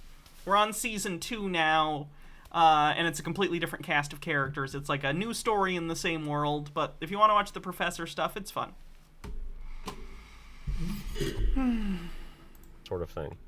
And, yeah, I mean, this goes into my last video. The artistic, there's just too much, too high quality, and just because you can potentially Does he know what a masterwork is? Like, people have invented cool and intricate pieces of machinery and art all throughout human history. These things with low tech. I don't buy the argument that low tech horse and buggy people were creating it. So let me just say that one more time. Because what it is we see these people that are clearly living in wretchedness and in low tech, but then they have so much lavish stuff. But then people in their mind, they'll be like, oh, but it's like old tech. It's stuff that they could... Really? Could anybody do this? Could anybody make this? Someone clearly did, yes. Now, could anyone off the street do it? Could I do it? Could Hans do it? No, because clearly this is some sort of, like, art piece or object device that someone created as, like, a masterwork thing. And clearly they worked very hard on it. So yes, people can do it. Can anyone do it? No, expertise exists. Or was this a product of a society that's beyond what we have today? And I'm not saying no, beyond the computer stuff. I'm just saying that the society was so advanced that it was full of... Do you want a silver horse? I can get you a silver horse, Hans. We can do that. Artisans and just, what do we get today? Cheap China crap. So it was a different time. Hans, that's not due to lack of ability. That's due to the fact that our culture and our economic system more or less gears things towards constant consumption and not long-term use. So instead of building things more carefully with more durable materials that might cost a bit more, instead we outsource labor to countries with really lax labor laws, so we effectively have wage slavery in other countries. We have cheaply made products because, well, if it breaks, we can just buy a new one. We have a very throwaway economic system. It's not good, Hans. It doesn't have to be like that. Unfortunately, it's the system we have right now, and you can work to change that without getting delusional about ancient giant civilizations. Chromatic Cuttlefish says, wait until Hans discovers the Antikythera mechanism. Oh, God. It doesn't matter if they had computers or not. Don't tell them about it. What we think of as technology is just whatever those in control allow the everyday person to have access to. That's what technology is. It's totally gatekept. Go to any brainiac out there that has 5 degrees and ask him to build a toaster out of raw materials. Go out in the desert and... Hans, that's not how things work. Like, whoever made this thing that's on screen, whatever it is, this globe thing on this horse, I'm presuming they didn't, like, gather all the ore themselves and smelt it themselves necessarily. Like, I would imagine that this was a project that probably took multiple artisans and multiple people doing different things in conjunction for a final artist to come together with the materials and craft the object. Things have gotten more complicated as time goes on, Hans, so yes, no one individual on the planet can build a computer out of raw materials themselves, or a toaster, or whatever. But that doesn't mean people are incapable of creating things. We are a collaborative social species, and that's our strength. That's been the survival strategy, along with our intelligence. Our sociability and ability to work together towards common goals is what has allowed us to become the dominant species on the planet. Build me a toaster. See how well they do at building something as simple as a toaster. Who said toasters were simple? Relatively speaking, if you go out in the middle of the woods and have nothing, or the desert, it's going to be hard, because if you want to produce a toaster, first you have to produce all the prerequisites to a toaster, including the tools to build a toaster. Think of it kind of like a Minecraft playthrough. You gotta build the smaller tools, the weaker tools, to get the materials to build the better tools, to build even better stuff, so you can, you know what I mean? It's the same kind of thing, but on a broader scale. You need to first build machinery that allows you to build even better machinery before you can build the best machinery. Bumble Homestead says, and it starts with someone specializing in food production so others can do this fancy stuff. Yep. There's some notable collections started this way. What was the word Hannah couldn't pronounce? Anathema. I can now, though. And in my opinion, this doesn't make sense. Oh, no, the Antikythera? Why don't they already have well-established museums at this point? And to me, it's like it was the Wild West, and there were just anybody could go and and find interesting things and fill a room with it. And you can still do that, Hans. It just depends on your definition of interesting things. That's the Like, I have things in my home that are just for looking at that I think are cool. A lot of this stuff is the stuff from the wedding right now, but I usually have different stuff on this shelf that I like, you know? People do that. Like, I have a whole collection of different sonic screwdrivers. These are just weird little toys that I get to look at because I like Doctor Who. I have a Santa, because who doesn't need some holiday spirit every day of the year? I don't know. People like stuff. People like things and stuff.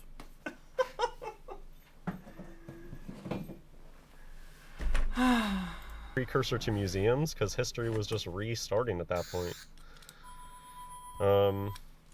And you know, you'll get stuff like this, and then they'll say, "Oh, it was built in the old style." Doesn't understand architecture on the bingo card.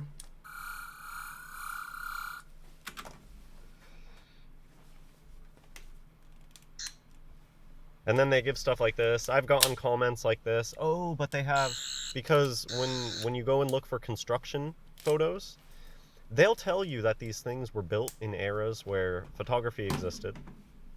But this is all you get. You just because photography exists doesn't mean it's widespread enough to be photographing everything.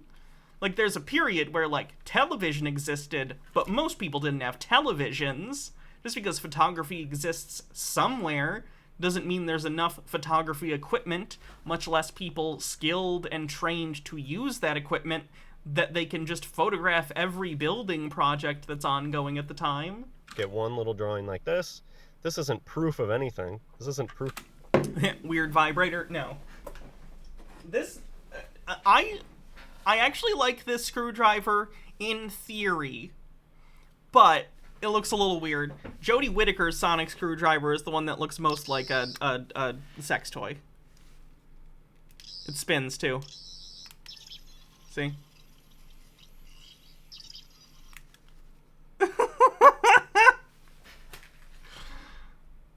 Proof of construction. So that's about as much proof. Interesting name, too, over there. Charles Cockerell. Ionic Order of Greek Architecture. Right. They really don't have old photos of it, even though photography existed. This is what these things always look like. They're always refurbishing these buildings, even today. And the facade. The whole word facade is the practice of they'd come in and they'll build a new front to this. They might put some pretty stuff on the outside. Do you know the old photos and depictions of old Europe? Have you guys noticed how silly it looks sometimes, where they have these magnificent masonry buildings and then they have these like tacky wooden placards all over the place that are like describing the pub? And it's such a disconnect. Why is that a disconnect?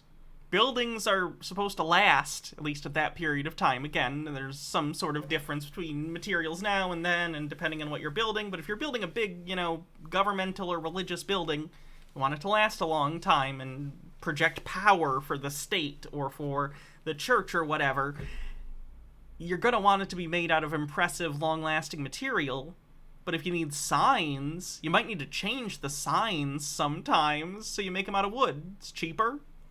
You can make more of them if you need a different sign. Is that hard to understand? Tea with Goblins says, "Good morning, Hannah. Looks like I've caught the tail end of the stream. Just finished teaching. Today's class was about culture, class, and economics. Used some lyrics from a feminist union anthem as a case study. The queer Marxist deep state indoctrination of the youth continues." Fun. Freaking Out says, "Congrats on the marriage, Mrs. Married Lady. I wish you and Baja a long and happy future." Thank you very much. How do you build this magnificently ornate masonry building and then you have to cover it with all this wooden, tacky signage. Maybe you guys know what I'm talking about. Okay, so getting through this, now I want to tell a story about steampunk. So probably the worst class I ever took in university, but it's one of those that had silver lining, I guess. There was a reason I took that class. Because the entire point of the class was just the teacher smelling their own farts and talking about climate change and stuff. Oh, God. But anyways, the most interesting part of this class was we got to take a field trip one day to the underground, and we went under the university to the steam room.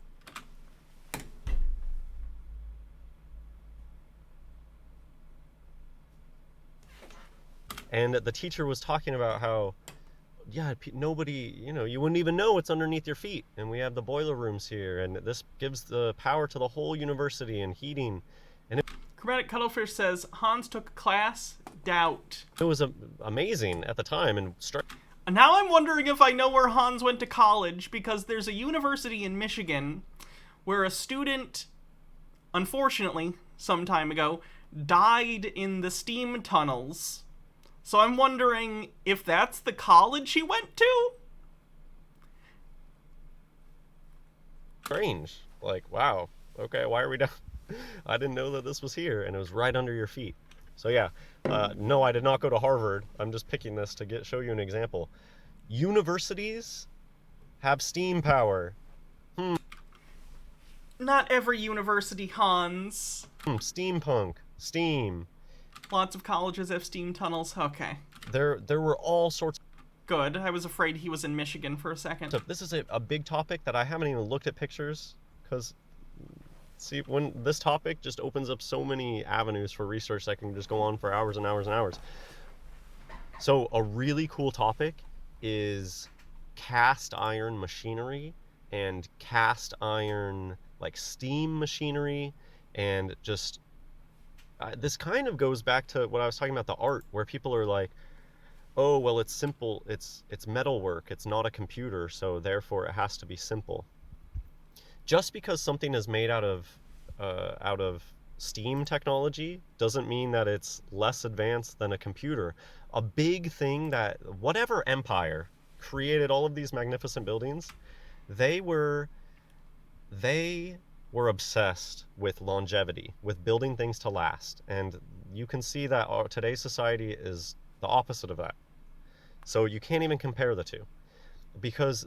Okay, and? This society was obsessed with making things that would last for hundreds and hundreds and hundreds... Like, there are civilizations that in the past have strove to, like, do that. It's kind of a Sisyphean task, though. Hundreds of years. Thousands. They built things like... Something Ozymandias. The Parisian underground sewer system. They don't build it like that today. Okay. Why would they? Again, like... There are practical reasons we don't build things like they did hundreds of years ago, Hans, or even decades ago. Things change.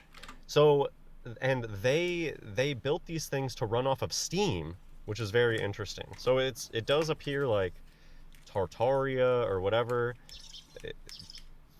I've seen that this is not my strong area of research or anything, but it does. My research said by a not researcher on the bingo card.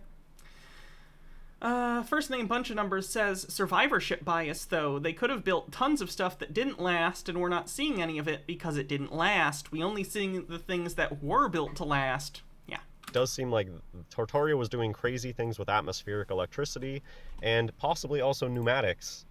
Steam, air-powered stuff. It makes me think of, the jet fuel hoax, how modern turbines, they really use air as a fuel. What? That's a new one. Tea with Goblin says, hello, I am on a university campus right now. I can confirm that it is indeed a steampunk utopia. Everyone is in brown, and the university issue brass goggles are so fetching. Excuse me, I must catch the dirigible to my next lecture about the scientific and aesthetic application of cogs. Choo-choo.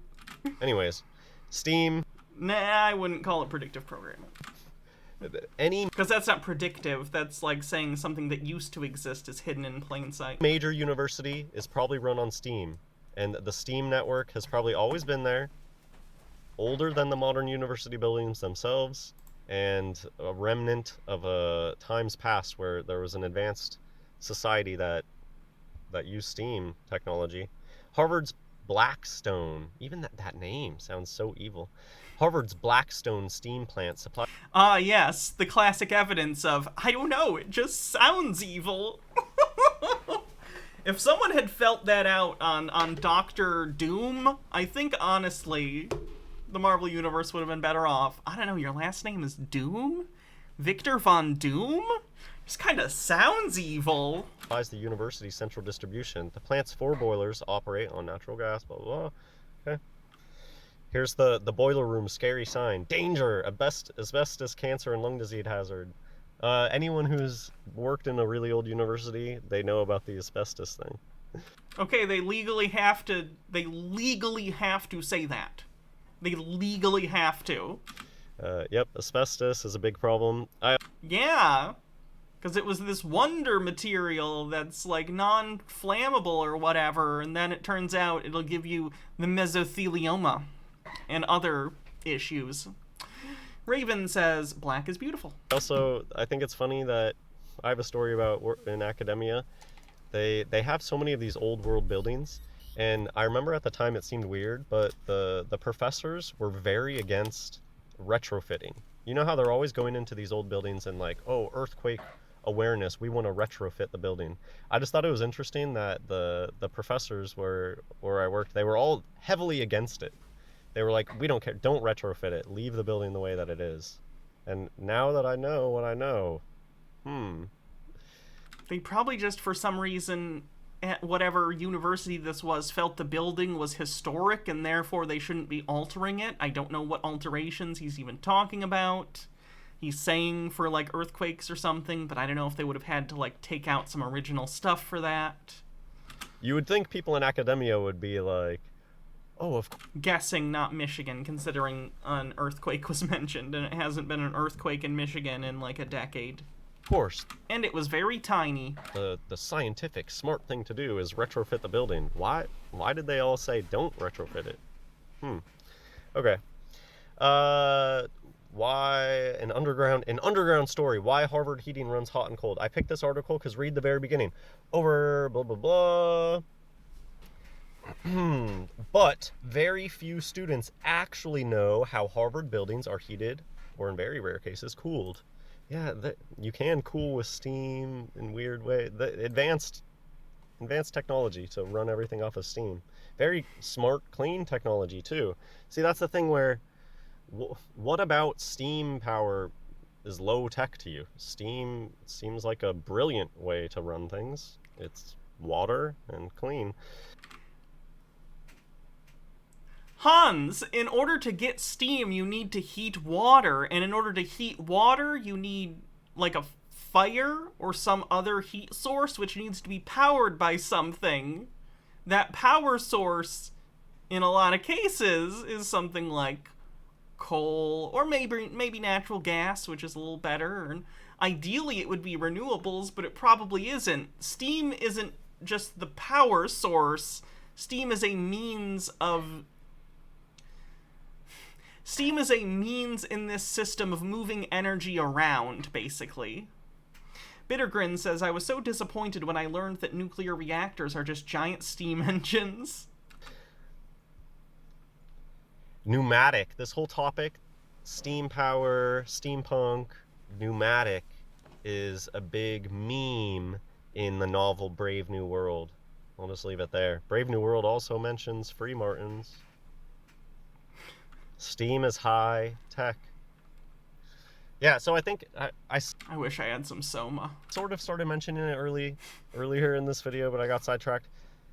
I've researched it before, and I don't know where all the photos went. I'll have to look at it again.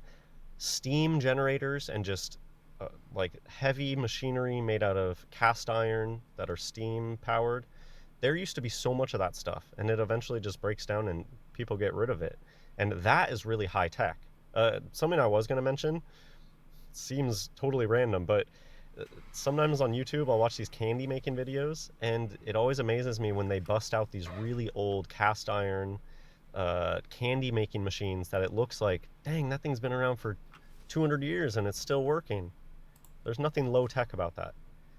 The people in times past were obsessed with longevity and in making things that would last.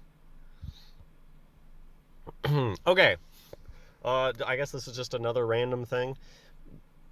This is like old conspiracy. I remember first getting into population hoax and people mentioning the whole, well, you know how you don't ever meet anybody named John Smith the 8th these years. Nobody's John Smith the 8th. And the farthest number you go back today should show you how recent the most recent reset is. And so what is it? Like, Hans, royalty specific...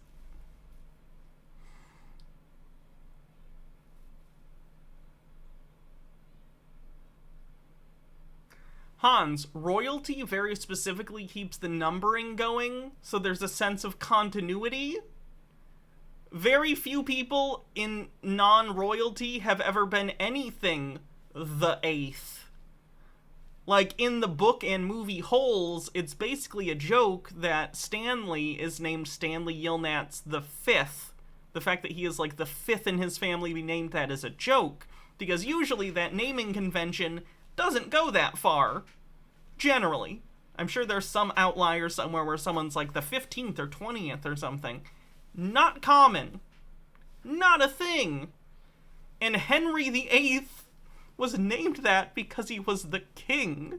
They give kings and queens the number so you know which one they're talking about when you talk about King Henry. Which one? The 8th! I've never even heard of... We have people that are like the 3rd and the 4th. Maybe the 5th right now. Maybe. So that's how many generations it goes back to the last reset, I believe. Anyway, so that's just a quick one off topic. Maybe you've never heard of that theory before. Hey, how come we don't have people the 8th anymore? We don't have somebody the 12th. If in way in times past there was Henry the 8th, why don't we have Henry the 16th by now? Because there haven't been that many kings of England that went by Henry since the 8th. And it's because there was a reset. Oh, and another pneumatic thing. Those old organs. The giant pipe organs. Steampunk. The pipe organs are air powered. They run on air. So, I mean, I'm not an engineering expert or anything, but I just also was reminded of this. The pneumatics behind the giant cathedral organs. How many Fast and Furious movies now? They're up to 9. Well, 10 including the spin-off Hobbs and Shaw.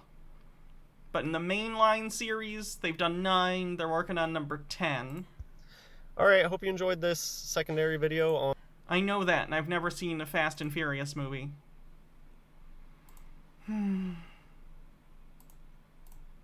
Alright, enough of Hans. What else we got?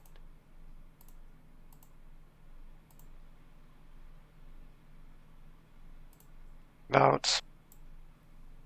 Greetings, I'm the California man. Am I a trivia nut? I do like trivia, especially like movies or TV trivia. And today, I'm going to talk about the reports about the suspected planned fake alien invasion. So, let's see. So if you come down here and watch this, or some other videos about it, they talk about how... I know too many movies. I own many movies too. You want to know how many movies I own? Let's look at my Blu-ray.com profile. Hold on. God damn it, Hannah mentions Blu-rays on the bingo card. Fuck. Let me log in real quick.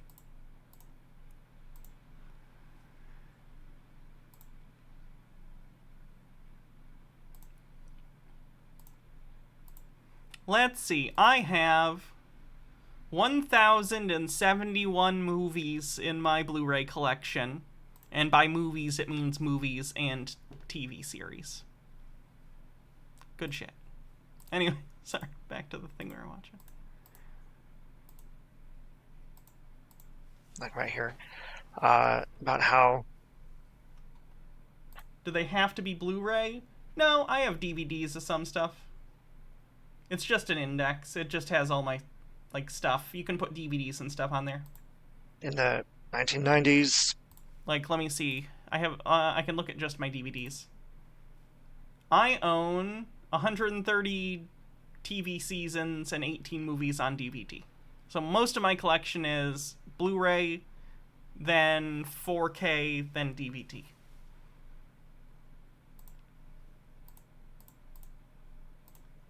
Some world leaders got together and decided that the world needs to be depopulated down to 800 million, and that the AIDS virus was one of the things they did. No, it wasn't. That it was planned in 2017 to release... Does it count each episode, or does Lost in Space count as one? Lost in Space would be one. So, like, a TV series counts as one movie on the list. Some virus on the world. With the exception of Doctor Who, which is 2. Because Classic Who and New Who are considered 2 different shows on it. My feeling about the COVID-19 is doesn't exist. And the... It does. Okay, fuck that guy.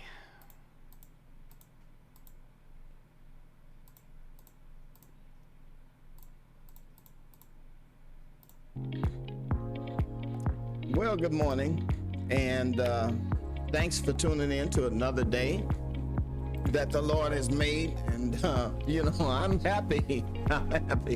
I'm happy that God has blessed us to have another morning. And I'm also happy, again, that we wake up with sometimes with no aches and pains. I hope that that's true for you, that things are going well for you. We pray that the Lord bless you today.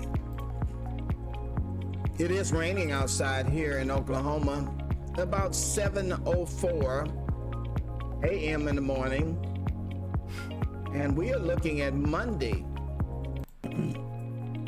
There were people here when he got here, so first time watched this 2012 movie, Upside Down, and I was curious about what was going on that movie. It made me think that maybe they had something more creative to say about it and everything. Let me take you over here and you take a look at it. I don't know, how many of you guys remember that movie from 2012? I think it was 2012, is Upside Down. It's interesting because it points out some important things about the force of gravity that, we who are in the flat earth community have been saying, but then it kind of like really, really gets it out there in the open. And so it's amazing some of the things that they try to do and pull off in this movie. Well, anyway, let me see if I can get back to it. Okay, yeah. The grander point here is that he doesn't think gravity exists, and I want him to get to the point. Do I have a VHS of some stranger's dogs getting married in 1992 with an Elvis impersonator singing that you bought at a thrift store? Because this guy does. What? Tape 116? I know what you mean. God, I'm so sunburned. Y'all remember hypercolor t-shirts? Yeah. 116. If it loads... Alright, it doesn't want to load. I apologize. In the movie, so supposedly what goes on, there's 2 different worlds, and one world is, they have 2 different gravities right next to one another. There are 2 worlds that exist next to one another. That's a pretty on-the-nose metaphor, but alright. So while all of this is going on, I want you to be reminded that there is no rotation of the Earth at all. It's just about two lovers who meet one another. They fall in love, and then they are involved in this romantic Romeo and Juliet kind of challenge to stay together and become husband and wife when they are both from two different worlds. One world is called the bottom world, and the other world is called the top world. I know which one I'd be in. I don't know. Did any of you guys see the movie? No. You know, I know it's kind of silly just sitting down watching some of these things that Hollywood puts out, but every now and then they leave little Easter eggs in these movies, you know, that predictive programming on the bingo card. You can kind of watch and you can take from and gain some insight from what they think and how they believe. And it really points out what we call the absurd. You know, how absurd it is to even think that gravity is real. Because when they lay it out, well, you know, I'll give you one example. The guy is standing outside of he comes down to he goes to the other world, and some kind of way he gets there by taking these weights and putting these weights on him. Neener is meaner. Thanks for 14 months. So that he doesn't fly back to his world. But while he's there, his tie just flies up in the air, and his tie is actually attracted to the world that's beneath him, right? But his tie flies up. And he's trying to prevent his tie from flying up, but no one ever talks about his hair, you know, like in that hair scene, you know, that we see with NASA. You know, NASA and the flying hair. All of that stuff, what we see on that is like telling us that, okay, if there's no gravity, then your hair is going to be floating up and sticking up like it's some bouffant. Not necessarily, but it could. With hairspray all in it. And so as we're watching this, you know, I'm watching this movie and I'm thinking, man, there are so many different things that they cannot do in this movie that makes it physically impossible to actually simulate a world with two different gravities, right? All of this gravity that's going on is just Hollywood theatrics. Yes, it's a movie! Theatrics being played out before us. And so all of this is pointing out how flawed the system is that we have today, how we believe that gravity is real, and that was not the point of the movie. I haven't even seen the movie, and I am telling you, the point of the movie was not that gravity was fake.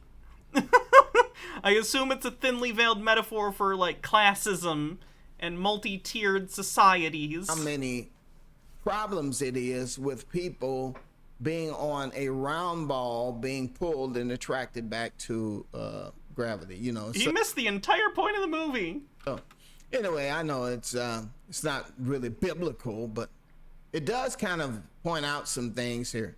You know, that there's a long history of deception that's been going on with us, you know. And so, anyway.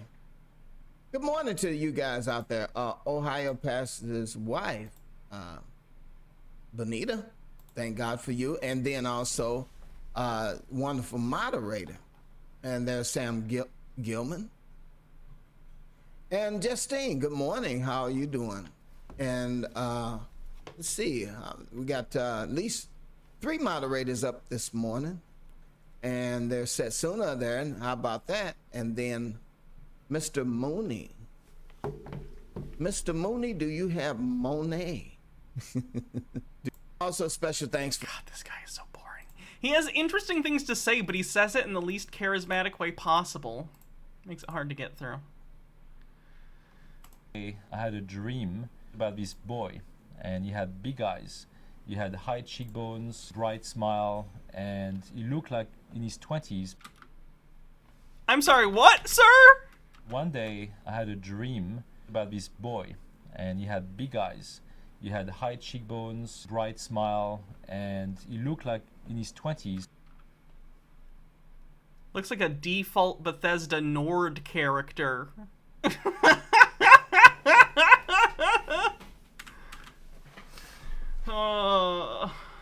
Almost like I was just that day though. After I was like, hey, whatever. Looking through the window, and here he was. You know, it was. There he is.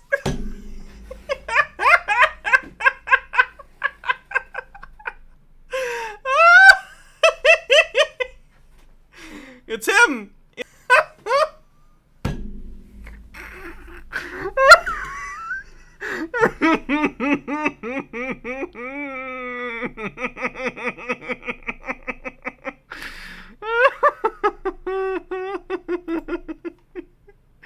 Do your own research. Tartaria, Illuminati, Freemasons. That's I don't think anyone mentioned Tartaria.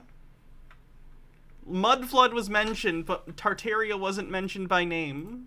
So unfortunately, I think that's a close but no cigar. Unless I'm forgetting something, then people correct me. It was? Hans did? Okay then. Great. Cass, or Blue, that's your name. Sorry. Okay, you win then. Hooray. Solar Lander is our winner for bingo today. Looks like you already have a sub, so I will write your name down, and whenever your gift sub runs out, or your sub runs out, let me know. Lily Love Stuff says Hans mentioned Tartaria by name. Thank you. I appreciate you guys. If I forget something, please call me out on it like that. I apologize. Solar. Let me write your name down. Solar Lander. Winner, winner. Chicken dinner. Cassie, hi. Did you guys hear that? That was such a whine. That was such a whine, honey. Norm Can't Shoot says, is lying about an alien abduction to cover for the fact that I had a hot dream about a young surfer boy with great sessions. Go.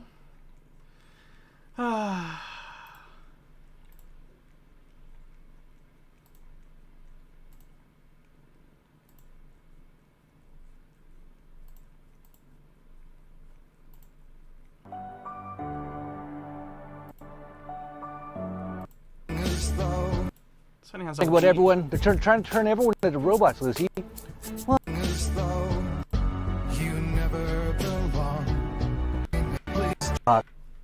talk about banksters and Bitcoin and the apocalypse and stuff. It's Lucy and Jeff and tacos and kisses. Oh God, he's a conspiracy theorist and into Bitcoin. How you doing today, Lucy? Oh, pretty good. I'm in Acapulco. It's a little hot, so I don't do my runs as much, but the tacos are really good. Acapulco, that's not good. Acapulco is, well, it's a conference for right-wing anarchists, so anarcho-capitalists in Acapulco, and some of the people behind the conference have moved to Acapulco to try and be free of government tyranny or whatever. So I'm guessing he's a hardcore, anarcho-capitalist. What do you think about everyone? They're trying to turn everyone into robots, Lucy. Well, if the robots can make tacos, it's fine with me. Yeah, we're back in Acapulco, the fourth most dangerous city in the world according to the CIA and some BitChute idiots. We're here for Christmas. And one of the guys from the Anarchapulco thing got murdered some years ago. Netflix has a documentary about it. Or no, HBO Max has a documentary about it. And, I think it's just called The Anarchists or something. Actually, my wife came into our room on Christmas morning and said, close your eyes, the kids are going to bring you in your gift. So I did. But as I was closing my eyes, I said, you know, there's nothing material in this world that I need or want. So, you know, just try to be nice when they give me whatever it is and act like, oh, thank you so much. Because there's nothing. Like, you could even give me like you could say, I just gave you $1 billion yacht. And I'd be like, why? You know how much work that's going to be to maintain? You just gave me like a lifetime worth of work and worry. Although if you gave me one of those solar cats, I guess I have to say, yeah, I'd be okay with that. Because it actually doesn't take much maintenance. It actually all runs on solar. It's pretty amazing. But anyway, so I closed my eyes and I was totally expecting to be, like what could they possibly get me that I would want, right? So then I opened my eyes and this is there.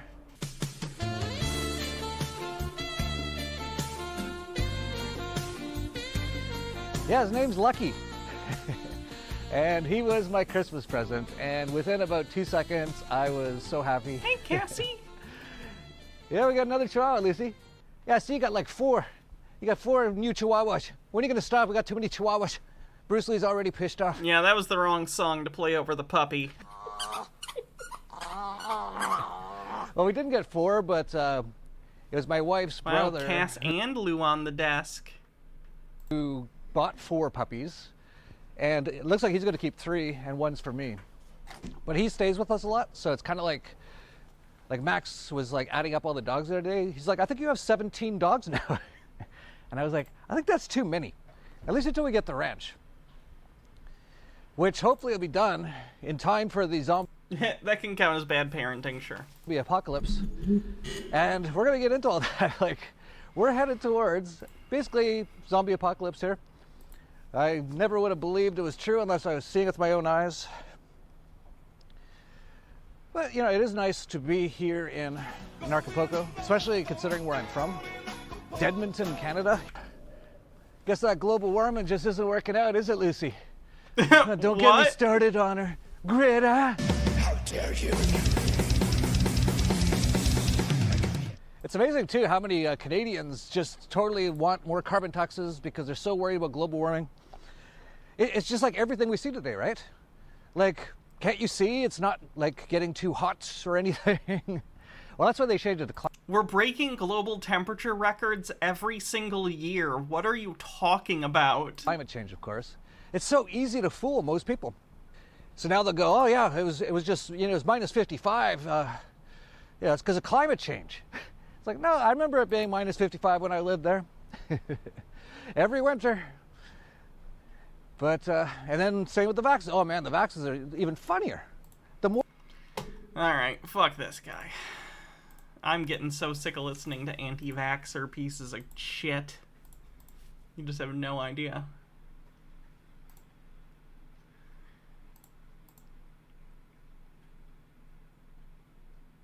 Someone's got... TikTok got banned that I was gonna watch, apparently. It's funny.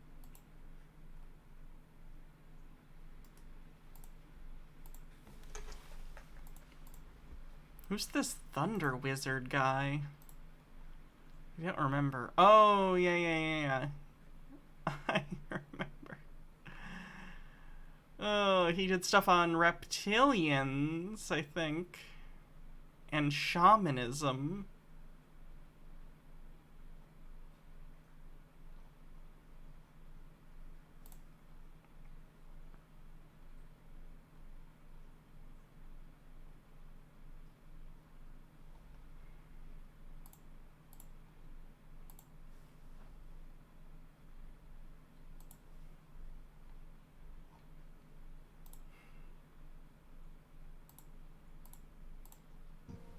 And many people are suspecting that what's happening in the big cities right now is partly due to psychotronic weapons, where people are feeling anger and they just don't know where it's coming from.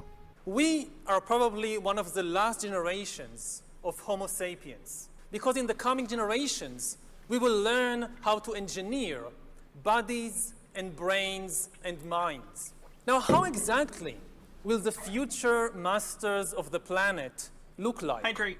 This will be decided by the people who own the data. 30 Hercules planes armed with microwaves that they beamed these microwaves over the Hutus and inflamed their anger, exacerbated in... Oh, yeah. This, I remember. I think I watched part of this before. He was blaming the Rwandan genocide on basically psycho waves. Anger that was already there. So they thought this anger was their own, and they became raging murderers. Yo. So I just done Kings Canyon, which was fucking unreal. Yeah, fuck, man. If you're around this area, you gotta do that. Epic. But anyway, I was watching a lot of stuff the other day on Operation Crimson Mist, and this is basically, they go through all the microwave weapons and all the rest of it, how they've used them in warfare, and particularly they use reference to in the civil war or fucking genocide in Rwanda, that what they did was they got the groups together and their infiltration, they were using psychotronic weapons and microwave weapons through these, I think they say C-140s, this lady says on the Richie Allen show. On the effects of the genocide and how the media participated in inflaming all of that by standing down. And what then surfaced was this Operation Crimson Mist, where groups on the ground were inciting the Hutu and the Tutsi tribes, and rightfully so. There were differences between the two tribes. I think I'm done for the day. I gotta stop at Meijer and get a COVID test. So Baja's not feeling very well, apparently.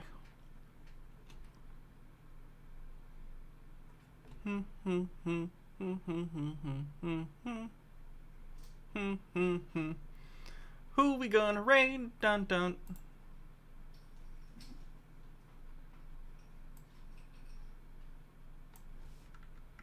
Can we raid Willow? Sure. You asked. Why not? I'm tired too. I had to be up like from 4 to 6 this morning. I wasn't feeling very good. Alright, have a good night, everyone. I will see you tomorrow for some kind of other stream. Maybe Sovereign Citizens. There's a new case in the Sovereign Citizen sphere that's pretty interesting. Could also maybe talk about some crypto stuff. I don't know. I guess we'll see. Although it's also been a while since we did Chud Watch. I don't know. Maybe we'll do a poll or something on Twitter. Thanks, everyone. Have a great night. Adios. Love you too, Mr. Blast.